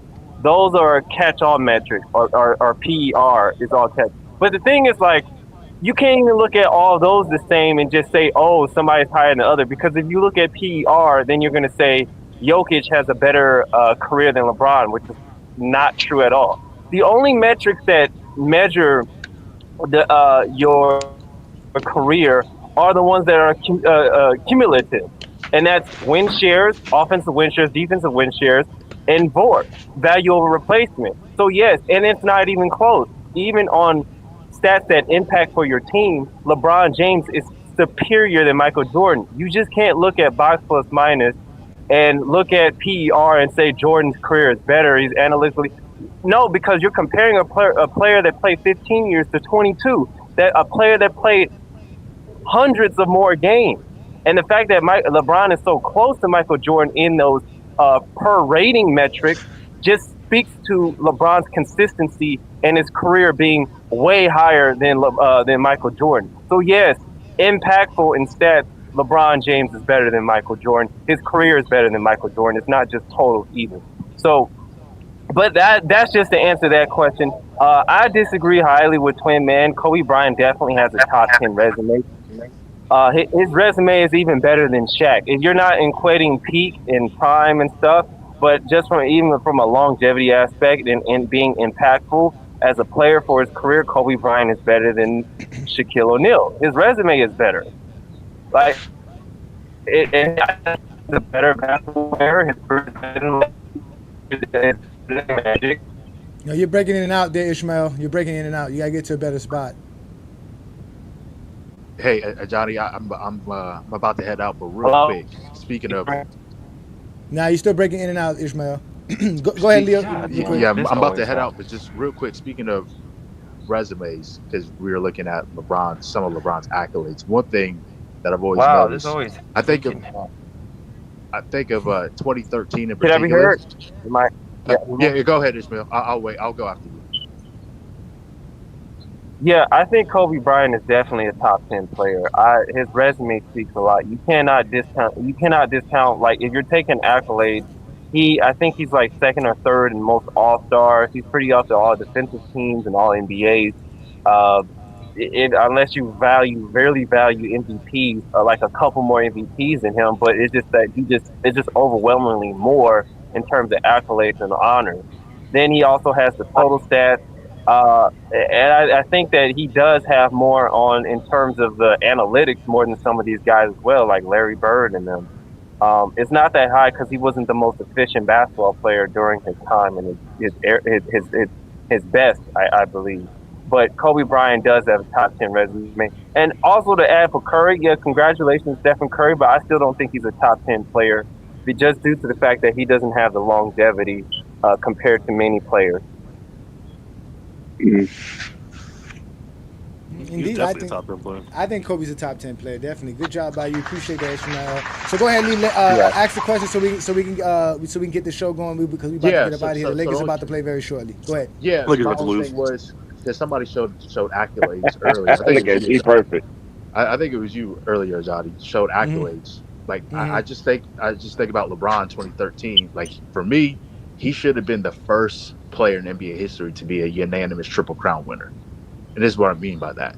Unanimous MVP of that season. For some reason, Carmelo got 1 vote, which is ridiculous. Should have been unanimous defensive player of the year because he was first team all defense. Didn't Marcus All get it over him? He was second team or third team? And no team. He should have been. Marcus All, they didn't even make it. He didn't make the all defensive team. They put him on it. They had to add him. They had to add him on it to it. And then he won unanimous Finals MVP. But I always just somebody mentioned accolades sometimes, and I think there's certain players who should have gotten more accolades but didn't for whatever reason. But that was just my take. Let me ask these guys, since we have a full panel right now, really fast. Just since we were talking about advanced metrics, see how smart these guys are. So this is actually something the NBA said. So the NBA said that a season that a player has a 10 or higher box plus minus, it's an elite season for them. Okay, there's only 4 players besides Jokic who've had more than 2 or more such seasons of a 10 plus box plus minus. Who are they? You always come up with the craziest fucking questions. You know that. How about this, Travis? Travis, what was it before 2017? I don't know or care. Oh, you don't care? Because they changed the numbers after 2017 because of Westbrook. Wilt was one. I know Wilt was one of them. Wilt got to be one of them. No, Wilt's not on there because that's a stat they can't count because you have to count for blocks and steals, and they didn't have that. Right. Okay. It's a stat that only exists since 1974. Tim Duncan maybe? No, man, Westbrook and LeBron. That's why they changed it. That's why they changed the stat and how it's calculated. Because LeBron and Westbrook were setting the record so far ahead, and people like Daryl Morey was saying if you go look at all the advanced metrics, LeBron is definitely the greatest player ever. And the guy who created the stat changed the stat after 2017 because Westbrook had the greatest season ever. I was going to touch on that in a minute. Okay, cool. So anyway, what's the answer? The answer is nobody gives a fuck because nobody cares. People are scared. They don't know the answer. Johnny, that's not nice. Johnny, that's not nice, man. Come on, bro. Johnny is a rude dude, bro. I'm telling you, this dude right here. Only when he gets frustrated, you have to dumb. Man, this dude here. He's an asshole. Look at him. Hey, I enjoy. Should have heard his Anthony Davis rant. I'm an asshole because you niggas don't listen. That's why, because you can't listen. I'm an asshole because of that. And I gotta talk to you like my child because you can't listen. When you get old, you are gonna be that old dude on your porch. Get off my lawn, you kids! I can just see. No, I'm not. No, I'm gonna be the old dude that's gonna enjoy kids playing on my lawn because I enjoy children. Listen, I do not have to sit here and lie to live my life like Zesty Jeffries do. That's the problem they have with me. I call them out for their lies, and I'm the mirror. See, that's not what I'm not an asshole. I'm the mirror that lets you see the pimples on your face. Now go pop that shit and come back to us with a clean face. How about that? Come back then. What do you come up with these analogies for? Because I don't lie. Because I don't have a reason to lie. I have no reasons to lie. He wants to use box plus minus when he knows it's a subjective value that they give to these numbers. Not to mention, it goes off of your totals. It's a team they're taking Jordan's 2,000 steals, Jordan's 800 blocks, his 3,200 points, or 32,000 points to make these numbers. It's not predicated on nothing real. All of this does not make Michael Jordan the GOAT. Anyway, no the answer how to that hard question you try. is it's Mike, LeBron, Giannis, and Chris Paul. So does that make Chris Paul a top 10 player? No, it makes him underrated. That's why we said we don't care about that stat. No one gives a fuck about that stat because when you get someone like Chris Paul, making Chris Paul look great, and you don't have no fucking praise for Chris Paul. What the fuck? Then that means the Chris stat's Paul horrible. millions of times. Where is Chris Paul ranked? As Chris Paul ranked top 10? Is he ranked above John Stockton and Magic Johnson? What the fuck is that? Well, what kind of to me, question is that? He definitely ranked above John Stockton. I'm asking Travis. Underrated as a player. Travis, that's not even true. Travis, I don't even think your question is even. That is true. You said 10 or higher. You know how many? It's more players than with 10 plus minus. Yeah, it is more. The only players who've done it twice or more are those 4, besides Jokic. Hey, Johnny, okay, thanks for having me on. You said twice more, but the NBA doesn't even like. Okay, what do you mean by the NBA asked this question? The NBA doesn't use box plus minus. That's like a basketball reference stat. No, they reference it all the time. They talk about it on their website, and like this is one of the stats that came up. And again, they don't. What are you talking? They don't use it. Prove it. What do you mean prove it? Yeah, prove it. Where do they show box plus minus? They don't show. They don't show catch-all metrics. They don't like you show up. They don't have no box plus minus on their website. Like, where do they show that at? No, this is where the individual research comes in, dude. They're not going to list this information for me.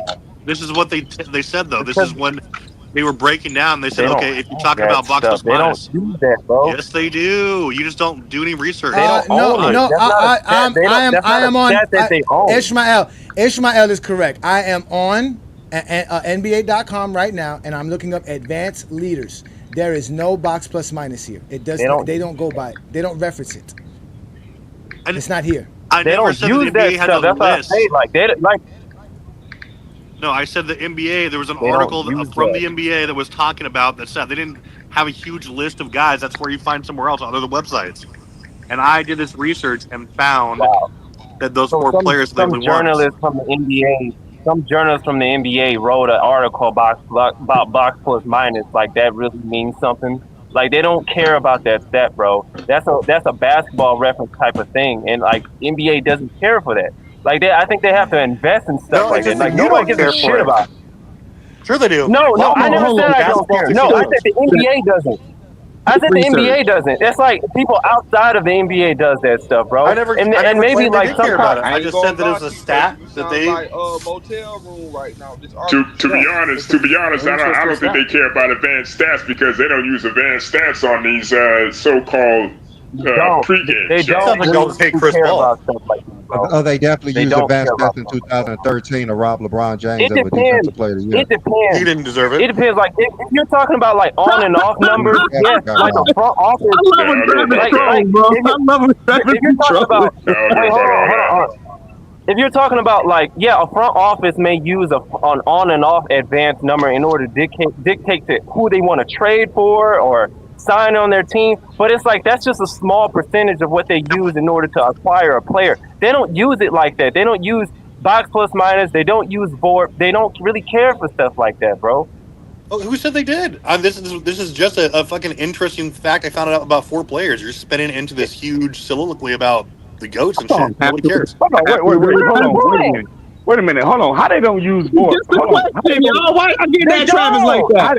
How they, hold on a minute. Y'all say they don't use VORP. Ishmael just said they don't use VORP. How they don't use VORP when VORP? No, it's not an NBA stat. It's basketball reference. It's basketball reference. It's made by statisticians. That's the only place I've seen that. Okay, I get that, but what I'm saying is how they don't. VORP is basketball Travis, reference. I appreciate your question. It was I'm getting that, but what I'm saying is how they don't use VORP when every player that won the league MVP was like top 1 or 2 or 3 in VORP.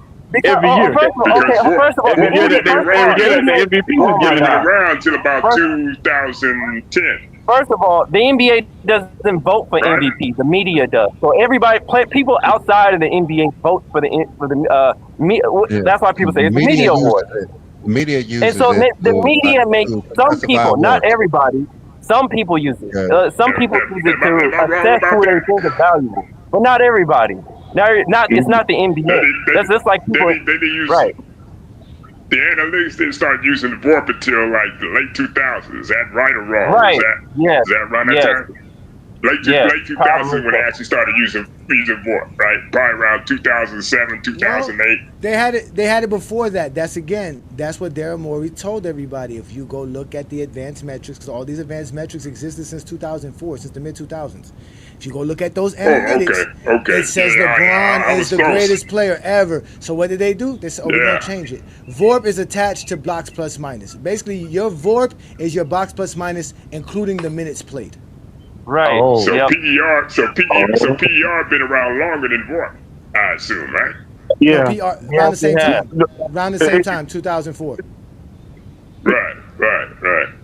These are all advanced analytics and created by basketball nerds. They're not even like Ishmael. They're not even a part of the media. They're just statisticians, dudes that just wanted to try to analyze the game a little bit more than what it was. They tried to attach baseball. They want to go they try to use hockey. Deeper. Yes, they try to use hockey and baseball analytics for basketball.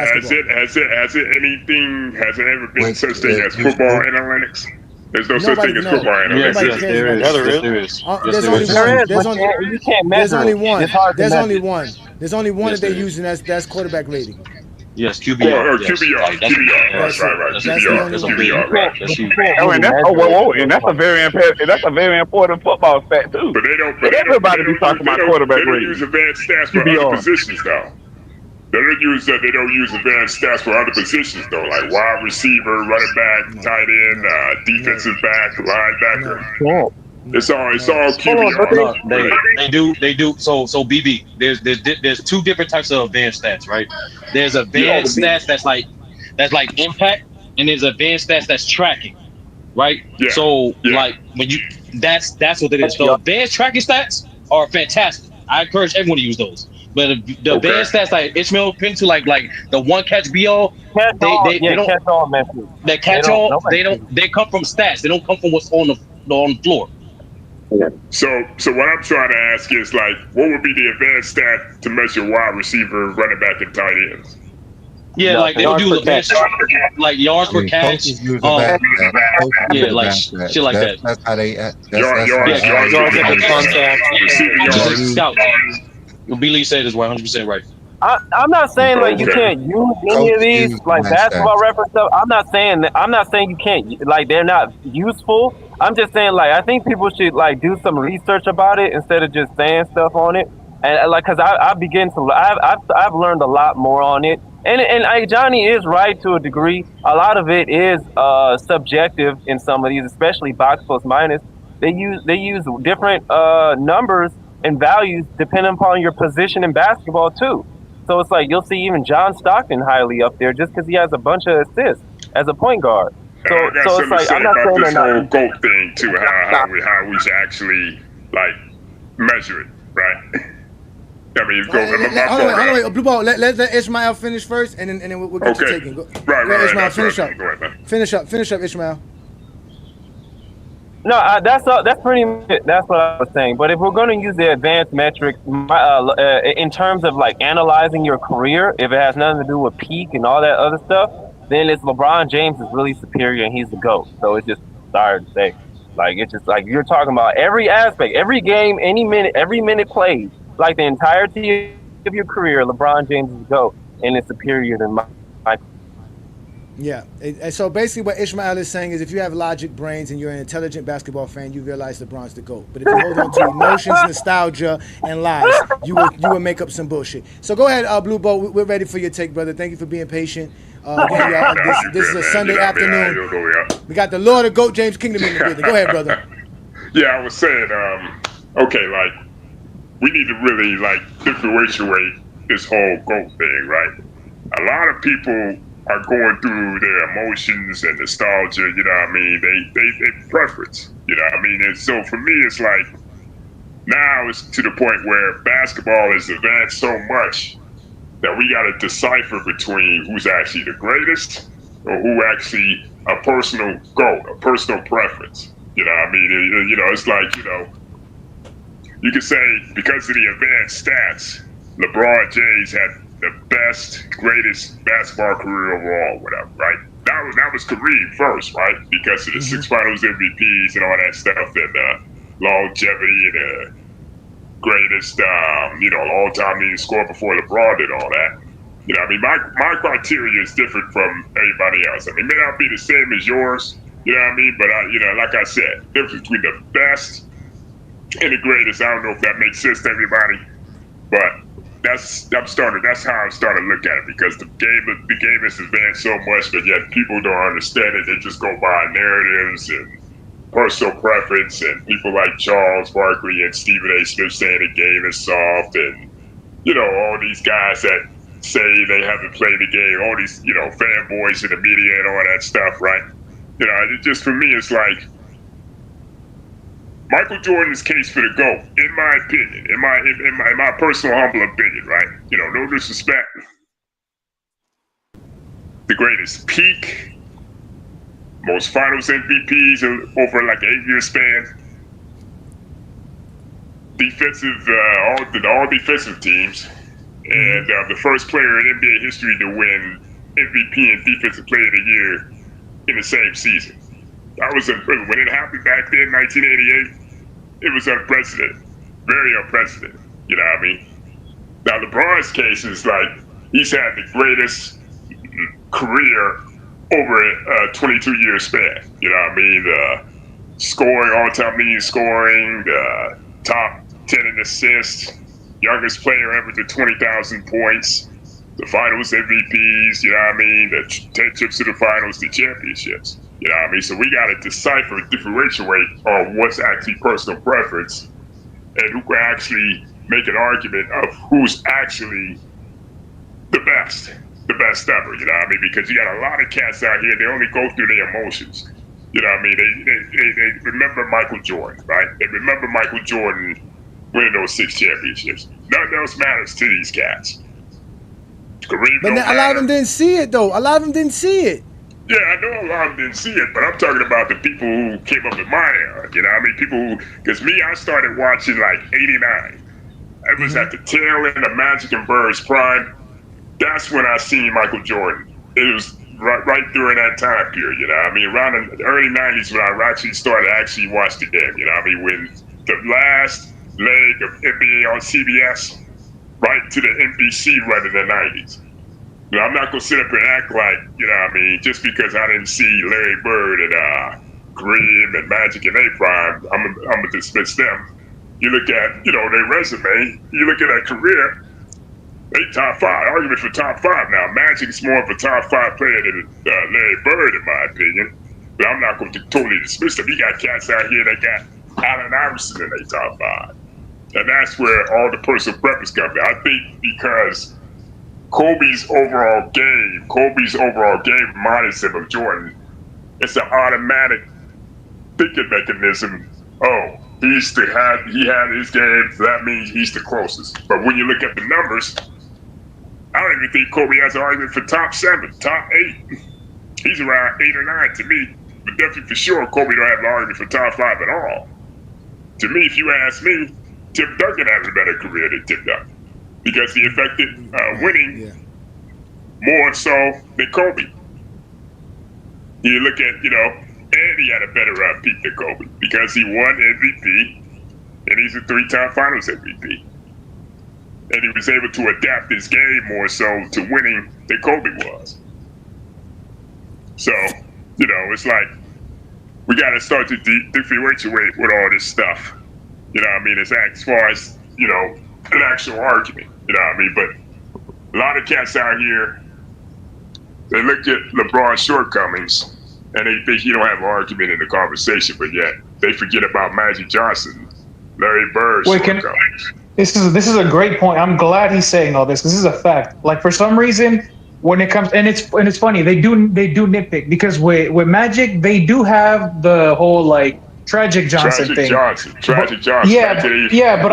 But I'm glad you harped on it because they didn't do that. They didn't do that for Jordan. Jordan went out really pathetic against the Pistons multiple times. And they didn't use it to say he can't be the GOAT. Jordan. They did do it for Jordan, but none of you guys, none of us was watching at that time. Yeah, right. They're saying, you don't remember, they said he was probably, he didn't trust his teammates. Hey, Johnny. His style of ball wasn't going to win championships. That's what they were saying. Hey, Johnny, not back then. Not back then, no, but now, hold on, real quick. The media now doesn't harp on how Jordan went outside against the Pistons. They don't harp on that.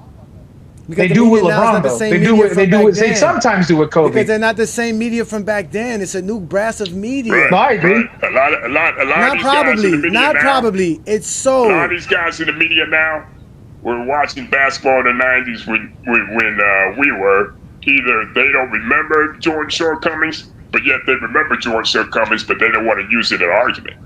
Because then it would make Jordan kind of look human, you know?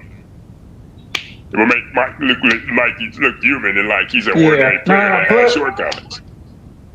So again, the only people who talk about LeBron James, I do like it when they bring up 2011 though, because I'm like, okay, Skip Bayless. That's the only people who does that, man. Nobody brings up LeBron's failures, but Skip Bayless. Yeah, man. I'll start with him, man. Nobody cares about players' failures. Don't forget Stephen A. second place and Rob Parker on them clowns. They all do it consistently too. They're all after. No, it's true, but I actually like it when they bring up that shortcoming because I'm okay. Because I'm like.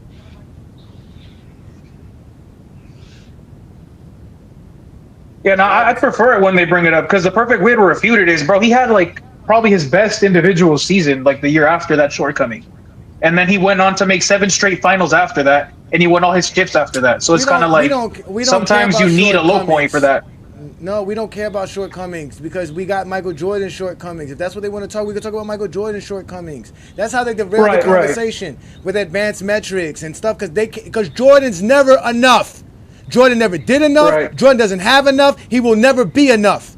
That's it. I agree. I agree. They have to move the goalposts for Jordan. It's true. Just accept that you love Michael Jordan, and see, they don't want to do that. That's what they really don't want to do. Cause then now they're gonna be that's the glazing part. Cause they try to say, well, I hated Michael Jordan watching him. I really hated him. I'm not a fan of Jordan. Bullshit. You're a fan of Michael Jordan. You love Michael Jordan, and just accept that and say that. But they can't. Again, the GOAT debate is not about basketball. The GOAT debate is not about basketball. It's about one man trying to up another man. Yeah, that's all it's about. That's why they call me rude, confrontational, crash out, because they can't never up me. They get mad. Can't up me. Because if they start talking basketball, I still give them the L. Then if they want to troll, I give them an L. They want to get loud, I give them an L. Anything they want to do, I give them an L. Because they don't. I say, stick to basketball. Yeah. Just stick to fucking basketball. That's it. That's all I ask. Stick to basketball.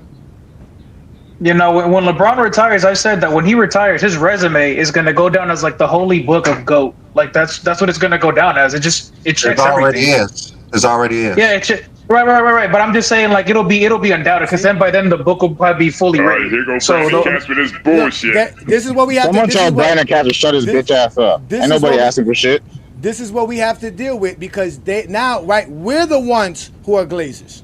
We're the ones who can't talk the game of basketball because all we do is talk about LeBron. We talking basketball how it's actually being talked about. That's bullshit. Yeah, because we're looking at Michael Jordan in an objective way. And what's the first thing? I'm rude. I'm an asshole. But I'm not the one who's out here giving you guys homoerotic comments all the time because you can't talk basketball. Right. Exactly. I'm not the one who's doing that. And every time you idiots do this, I have to say this. Good morning. Why are you gay? Who says I'm gay? You are gay.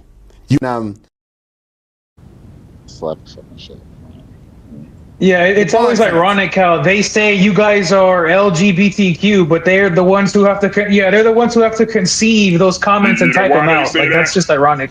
Brandon, we let you up, Brandon. You're just not allowed to talk because you don't shut the fuck up. You know why they say that? You know why they go on to these personal insults like dick rider and bronzexual? Because they can't talk the game of basketball. They can't decipher numbers. They can't decipher stats. They can't decipher certain things that measure greatness. So it's all about eye test. It's all about personal preference. It's about lies. It's about lies because they didn't see it. Yeah. They didn't even see it. Personal preference. It's lies. When I say personal preference, they throw a little extra stuff in there just to prop up. That's all they do. Throw a little extra shit in there just to make that shit sound good. You know what I mean? But it's like, it's like no objectivity, no nothing. It's just everything else is just personal preference and lies. Hold on, to the Brandon guy, not all like LeBron fans are what you're saying they are. Like for example, Johnny and Go James Kingdom are actually pretty objective folks who do their research. They compile all this information, they break down film.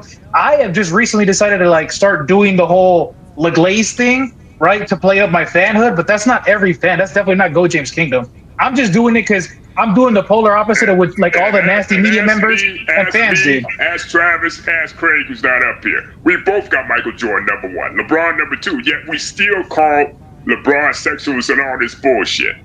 Like, come on, man. But I'm not going to get mad at Johnny because he thinks LeBron is a GOAT. I'm not going to get mad at Brandon because he thinks they got different criterias. But that's what people don't even understand, man. But they just they got television and shit. That's what it is. They got zestiness in their bones for Michael Jordan.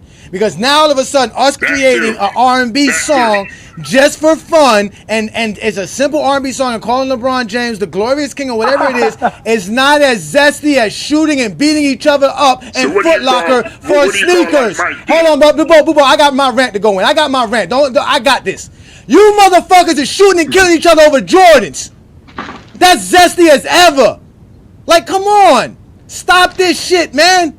Stop it. Y'all are mad because LeBron has fans when y'all are the biggest fans in the world. Y'all are the main ones who say Jordan is the consensus GOAT. What does that mean? There's more people who believe in Jordan than anything else. That's called popularity. That's called glazing. That's the same shit. You guys are mad because LeBron fans are proud of LeBron fans. At least when we talk about LeBron, we're talking about his skill, his basketball skills. We don't make up no lies. He's always been known as King James.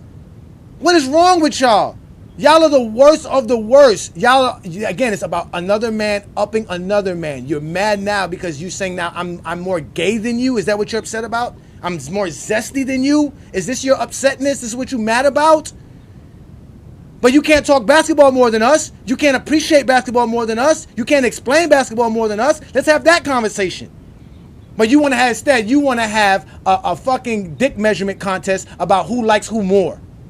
Like, this is the problem. And y'all wonder why I snap. Because I don't come here on a Sunday afternoon to defend LeBron James's fans over why they like LeBron. I'm here to explain basketball. Brandon's here to explain basketball. We give you guys stats, accolades, and achievements. You guys can't use that. Brandon could hit the link, but he's going to tell me the same bullshit. I do what I want. He's not going to answer any questions. He's going to deflect. He's going to bring up a bunch of shit nobody ever said. Nobody argued about Joker and SGA and who was the MVP or not. Some of us agree SGA is the MVP. But he just wants to argue. Don't forget to slander Scottie Pippen. To bring up Pippen for some reason he has to just fit Scottie Pippen and everything. Right.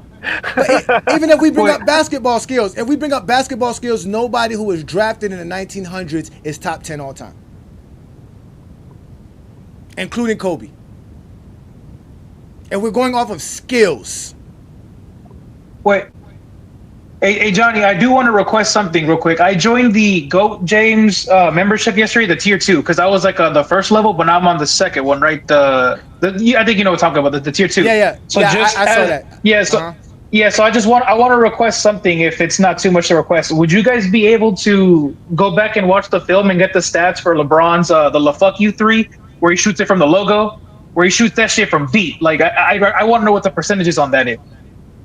The NBA doesn't give us on his 30 plus feet 3-pointers. Like the deepest threes. You know what? I think I saw a stat for that.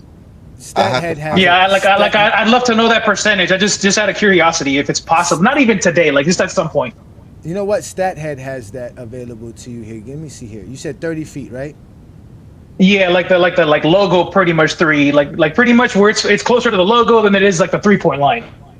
Field goal percentage. All right, it doesn't matter. Let's see if we can. Because that's the one that the internet just dubbed like the La Fuck You 3. That's that one. So you said 30 feet, Brandon? Yeah, I think that's what you're talking about, the 30 feet plus ones. All right. So, does it have to be? Can it be past the half court or just till half court? How do you want it? No. Just so long. It's hard to measure exactly, but it's normally the ones where he's like. That's half court too. So it's normally when he's like closer to half court than he is to the 3-point line ish. That's ish. Well, he don't really. But I mean, if you can find, if you can find a 30-point, if you can find the 30 feet one plus, that one works.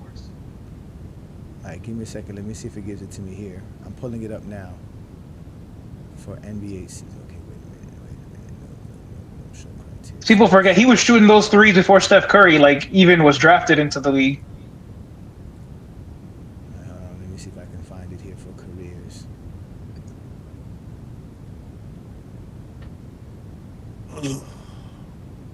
Wow. The fight broke out, I guess, this weekend over some Jordan shoes. Of course. Yeah, I saw that shit on Facebook earlier. I'm gonna keep it real with you. I've been seeing that in the news stores in high school. I had Jordan, that's why I never bought it. Over shit like this.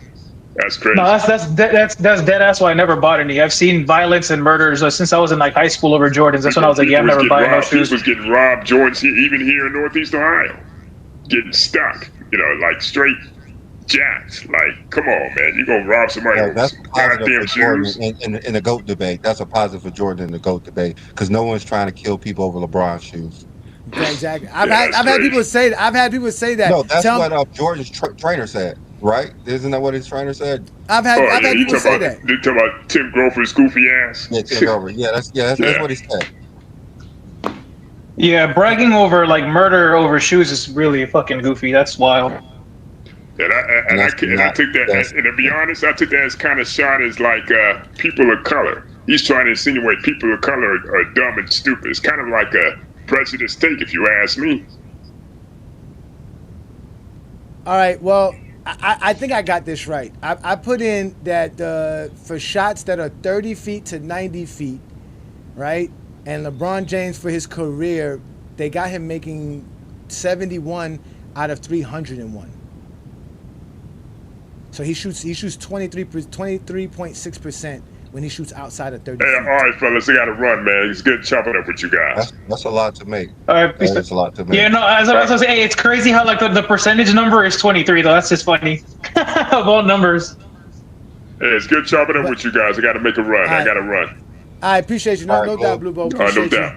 But see, but when I do it, when I ask for the regular season, when I don't ask for his name, and I just ask for other players, his name doesn't come up. So I don't know why it changed now. Like I don't know why it does that.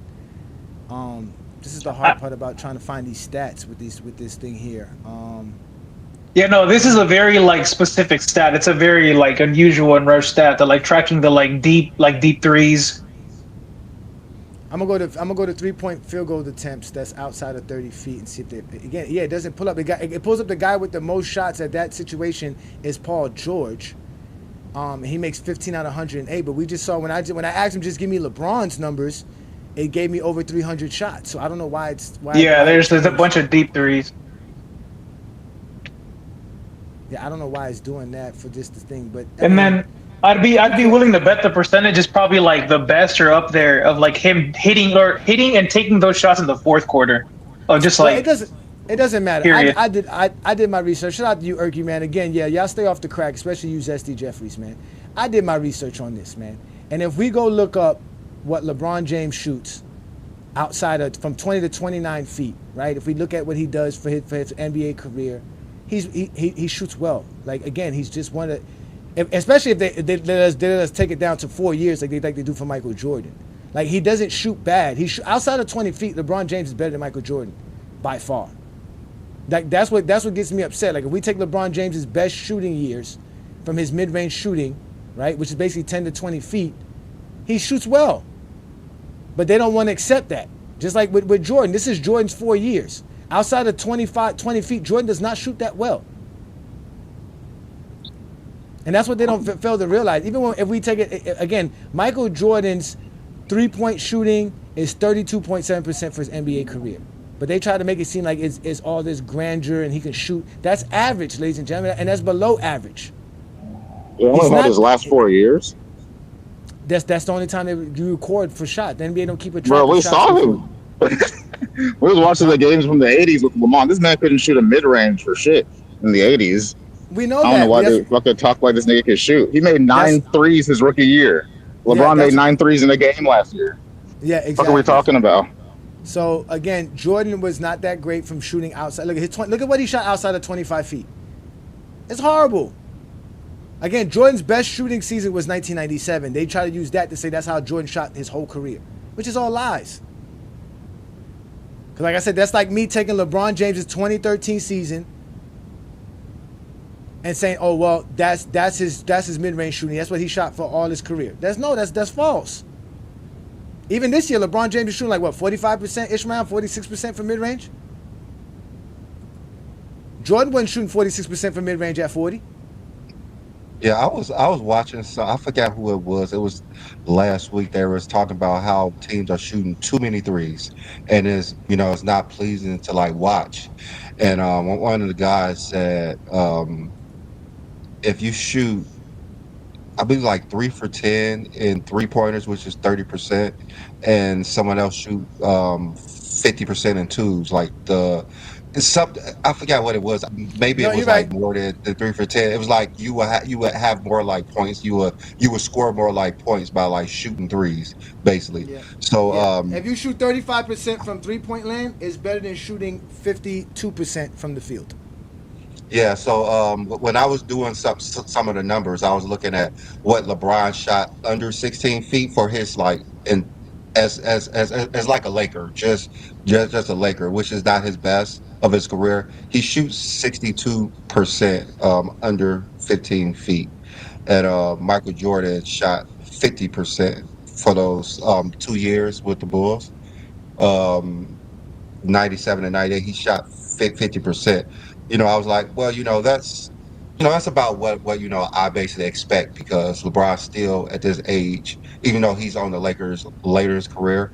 But LeBron averaged 1.24 points per attempt when he shot under 15, and Jordan was 0.99, like a point per attempt, basically, because he's basically like at 50%. But when we go to over 16 feet, this is why people say Michael Jordan is a like better shooter than LeBron because over 16 feet, which includes the three, is over 16 feet. LeBron's at 36.8%, and Michael Jordan is at 43.9% because those are like the two best shootings that they had. But when you look at Jordan, he averaged 0.96 per field goal attempts. Even though LeBron was lower, he shoots more threes. So LeBron literally averaged more points when he shoot a field goal attempt over 16 feet. So in reality, LeBron James is actually scoring more points every time he shoots over 16 feet as well. Yeah, well, not only that, though, the reason Jordan has the 43% over 16 feet, because majority of those are the mid-range. Jordan's not taking a lot of three-pointers like LeBron is. So LeBron has way much more three-pointers, and that's why the total field goal percentage is lower than Jordan's. Yeah. But like you said, if you go by rating and efficiency, LeBron is still more efficient because he's scoring more, because he's hitting more threes than Jordan is hitting mid-range. He scored more. Yeah, exactly. He's shooting better from three-point land, and Jordan is shooting at mid-range. That's the point.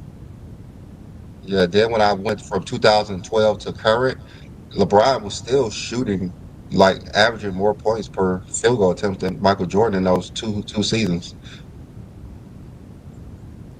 So They don't since care about that. That don't matter. 2012, yeah, LeBron just the guy is a pretty good shooter.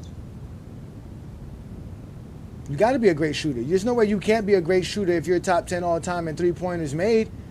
We all know that. LeBron James is top 10 in three-pointers made in NBA history. He's about to pass Reggie Miller in the next couple of games. So, yeah, LeBron James is a great shooter. We all know this already, but they don't care because to them it's all about how you look. They don't know. They don't have no real information. All they got is lies, myths, and then they have each other to back each other up. That's why Travis feels the way he feels, because when he goes over to Michael Jordan fans or the worst page, or he's over there talking with all those other Zesty Jeffries and Rated R Sports, or wherever the fuck these guys are, they all agree with one another because it all sounds great. It all sounds good, and we all feel good because we all Michael Jordan fans. You might as well just join a chat with Willie there, Travis. You might as well, because that's how they all talk. I don't get it. Again, you can be a Michael Jordan fan all you want to, but don't get mad when we call you out for being a Michael Jordan fan, especially when you guys always call us out for being LeBron fans. Don't make no sense. If he comes back soon, and finishes the year, he's gonna pass Reggie Miller for 6th for sure. That's a stupid take because I do nothing but glaze LeBron with you homers all day long, every day. Like, I'm not even a Jordan fan. Honestly though, let's be real. Let's keep it real. Go ahead. Hey, Travis, let them know about the Radar show every Saturday, 7 p.m. Eastern time. Go ahead, brother. Okay, so the Radar with myself, John, and Brandon, we are doing just a throw off and just a little bit more of a chat focused. Less glazing, right? Less glazing, right? Less glazing. Less glazing, yeah. So leave that to me. Leave that to me. Yeah. So basically, we're trying to get the chat involved. We're gonna do like debates on different things with the three of us. The chat decides who wins every week, and also there's gonna be we're talking about random topics about the NBA or other sports. Just depends on what we throw around and kick off. But we're trying to get the chat and the community involved as much as possible, so you guys can kind of dictate what we talk about and like who wins. So it should be fun in that regard. But every Saturday at 7 Eastern. Travis, they want more LeGlaze. They require more LeGlaze, even on Saturdays. Okay. How even can I give you more LeGlaze? I've literally did like 10 segments about how LeBron's awesome and like different. Well, we last show, well, we did it yesterday. We did have who had the best season ever, and I did say Okay, LeBron you James. want some more LeGlaze? Okay, there's been 4 times in NBA history where a player has won the scoring title, made all defense first team, won the Finals MVP and a regular season MVP. LeBron Michael is 0. Jordan. That was Michael 4. So fuck you. No, LeBron's amazing though. Either way, ladies and gentlemen, you guys know what we do here in GOAT James Kingdom, man. This is a great show. We had fun talking about Stephen Curry and how his record basically sets him up to be, a part of the unbreakable record theme that we all know exists in the NBA. We brought up all the unbreakable records that exist and how that relates to the greatest players of all time. Obviously, Stephen Curry hitting 4,000 three-pointers sets him apart from anybody else as far as shooting-wise. He's considered the greatest shooter, again, because of his total three-pointers made, because, again, that's what reflects his great shootiness. He's an all-time leader in playoff and regular season three-pointers made, and it's going to take a very great shooter to surpass him. But that's what we do here in GOAT James Kingdom. Not only do we obviously glaze LeBron. He's your top 10 though, right, John?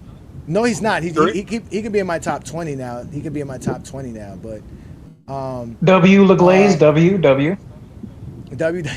Here, LeBron is no worse than second. Like if anyone has him outside of the top 3, they don't know basketball.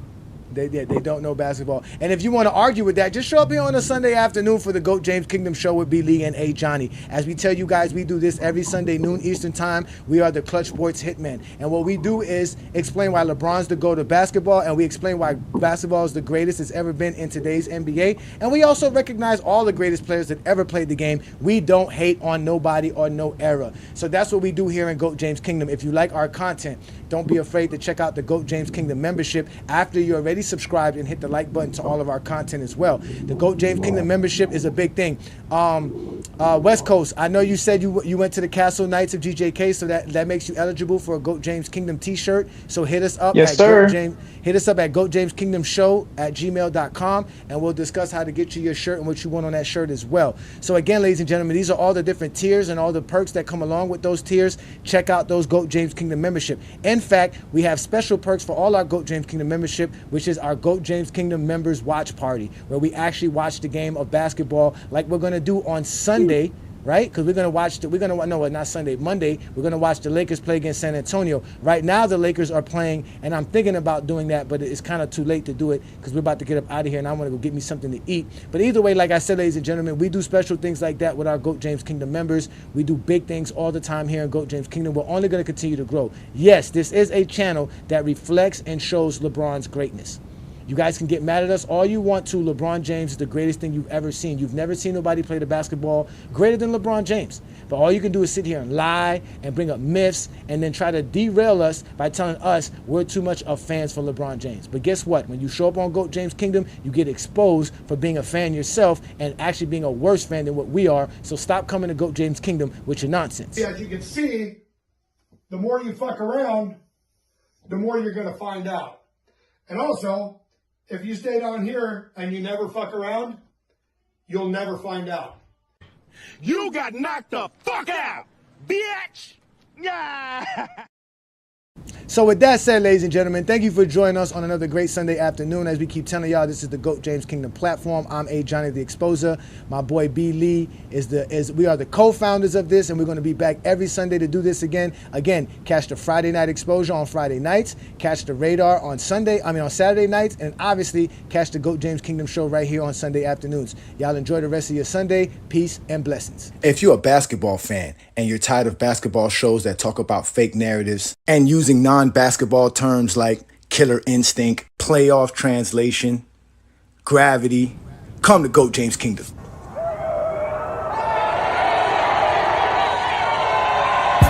Welcome to GOAT James Kingdom, where basketball lives forever. you get to enjoy BB and A Johnny talk basketball every Sunday noon Eastern time right here on the GOAT James Kingdom channel. Support by subscribing and also check out the membership at GOAT James Kingdom.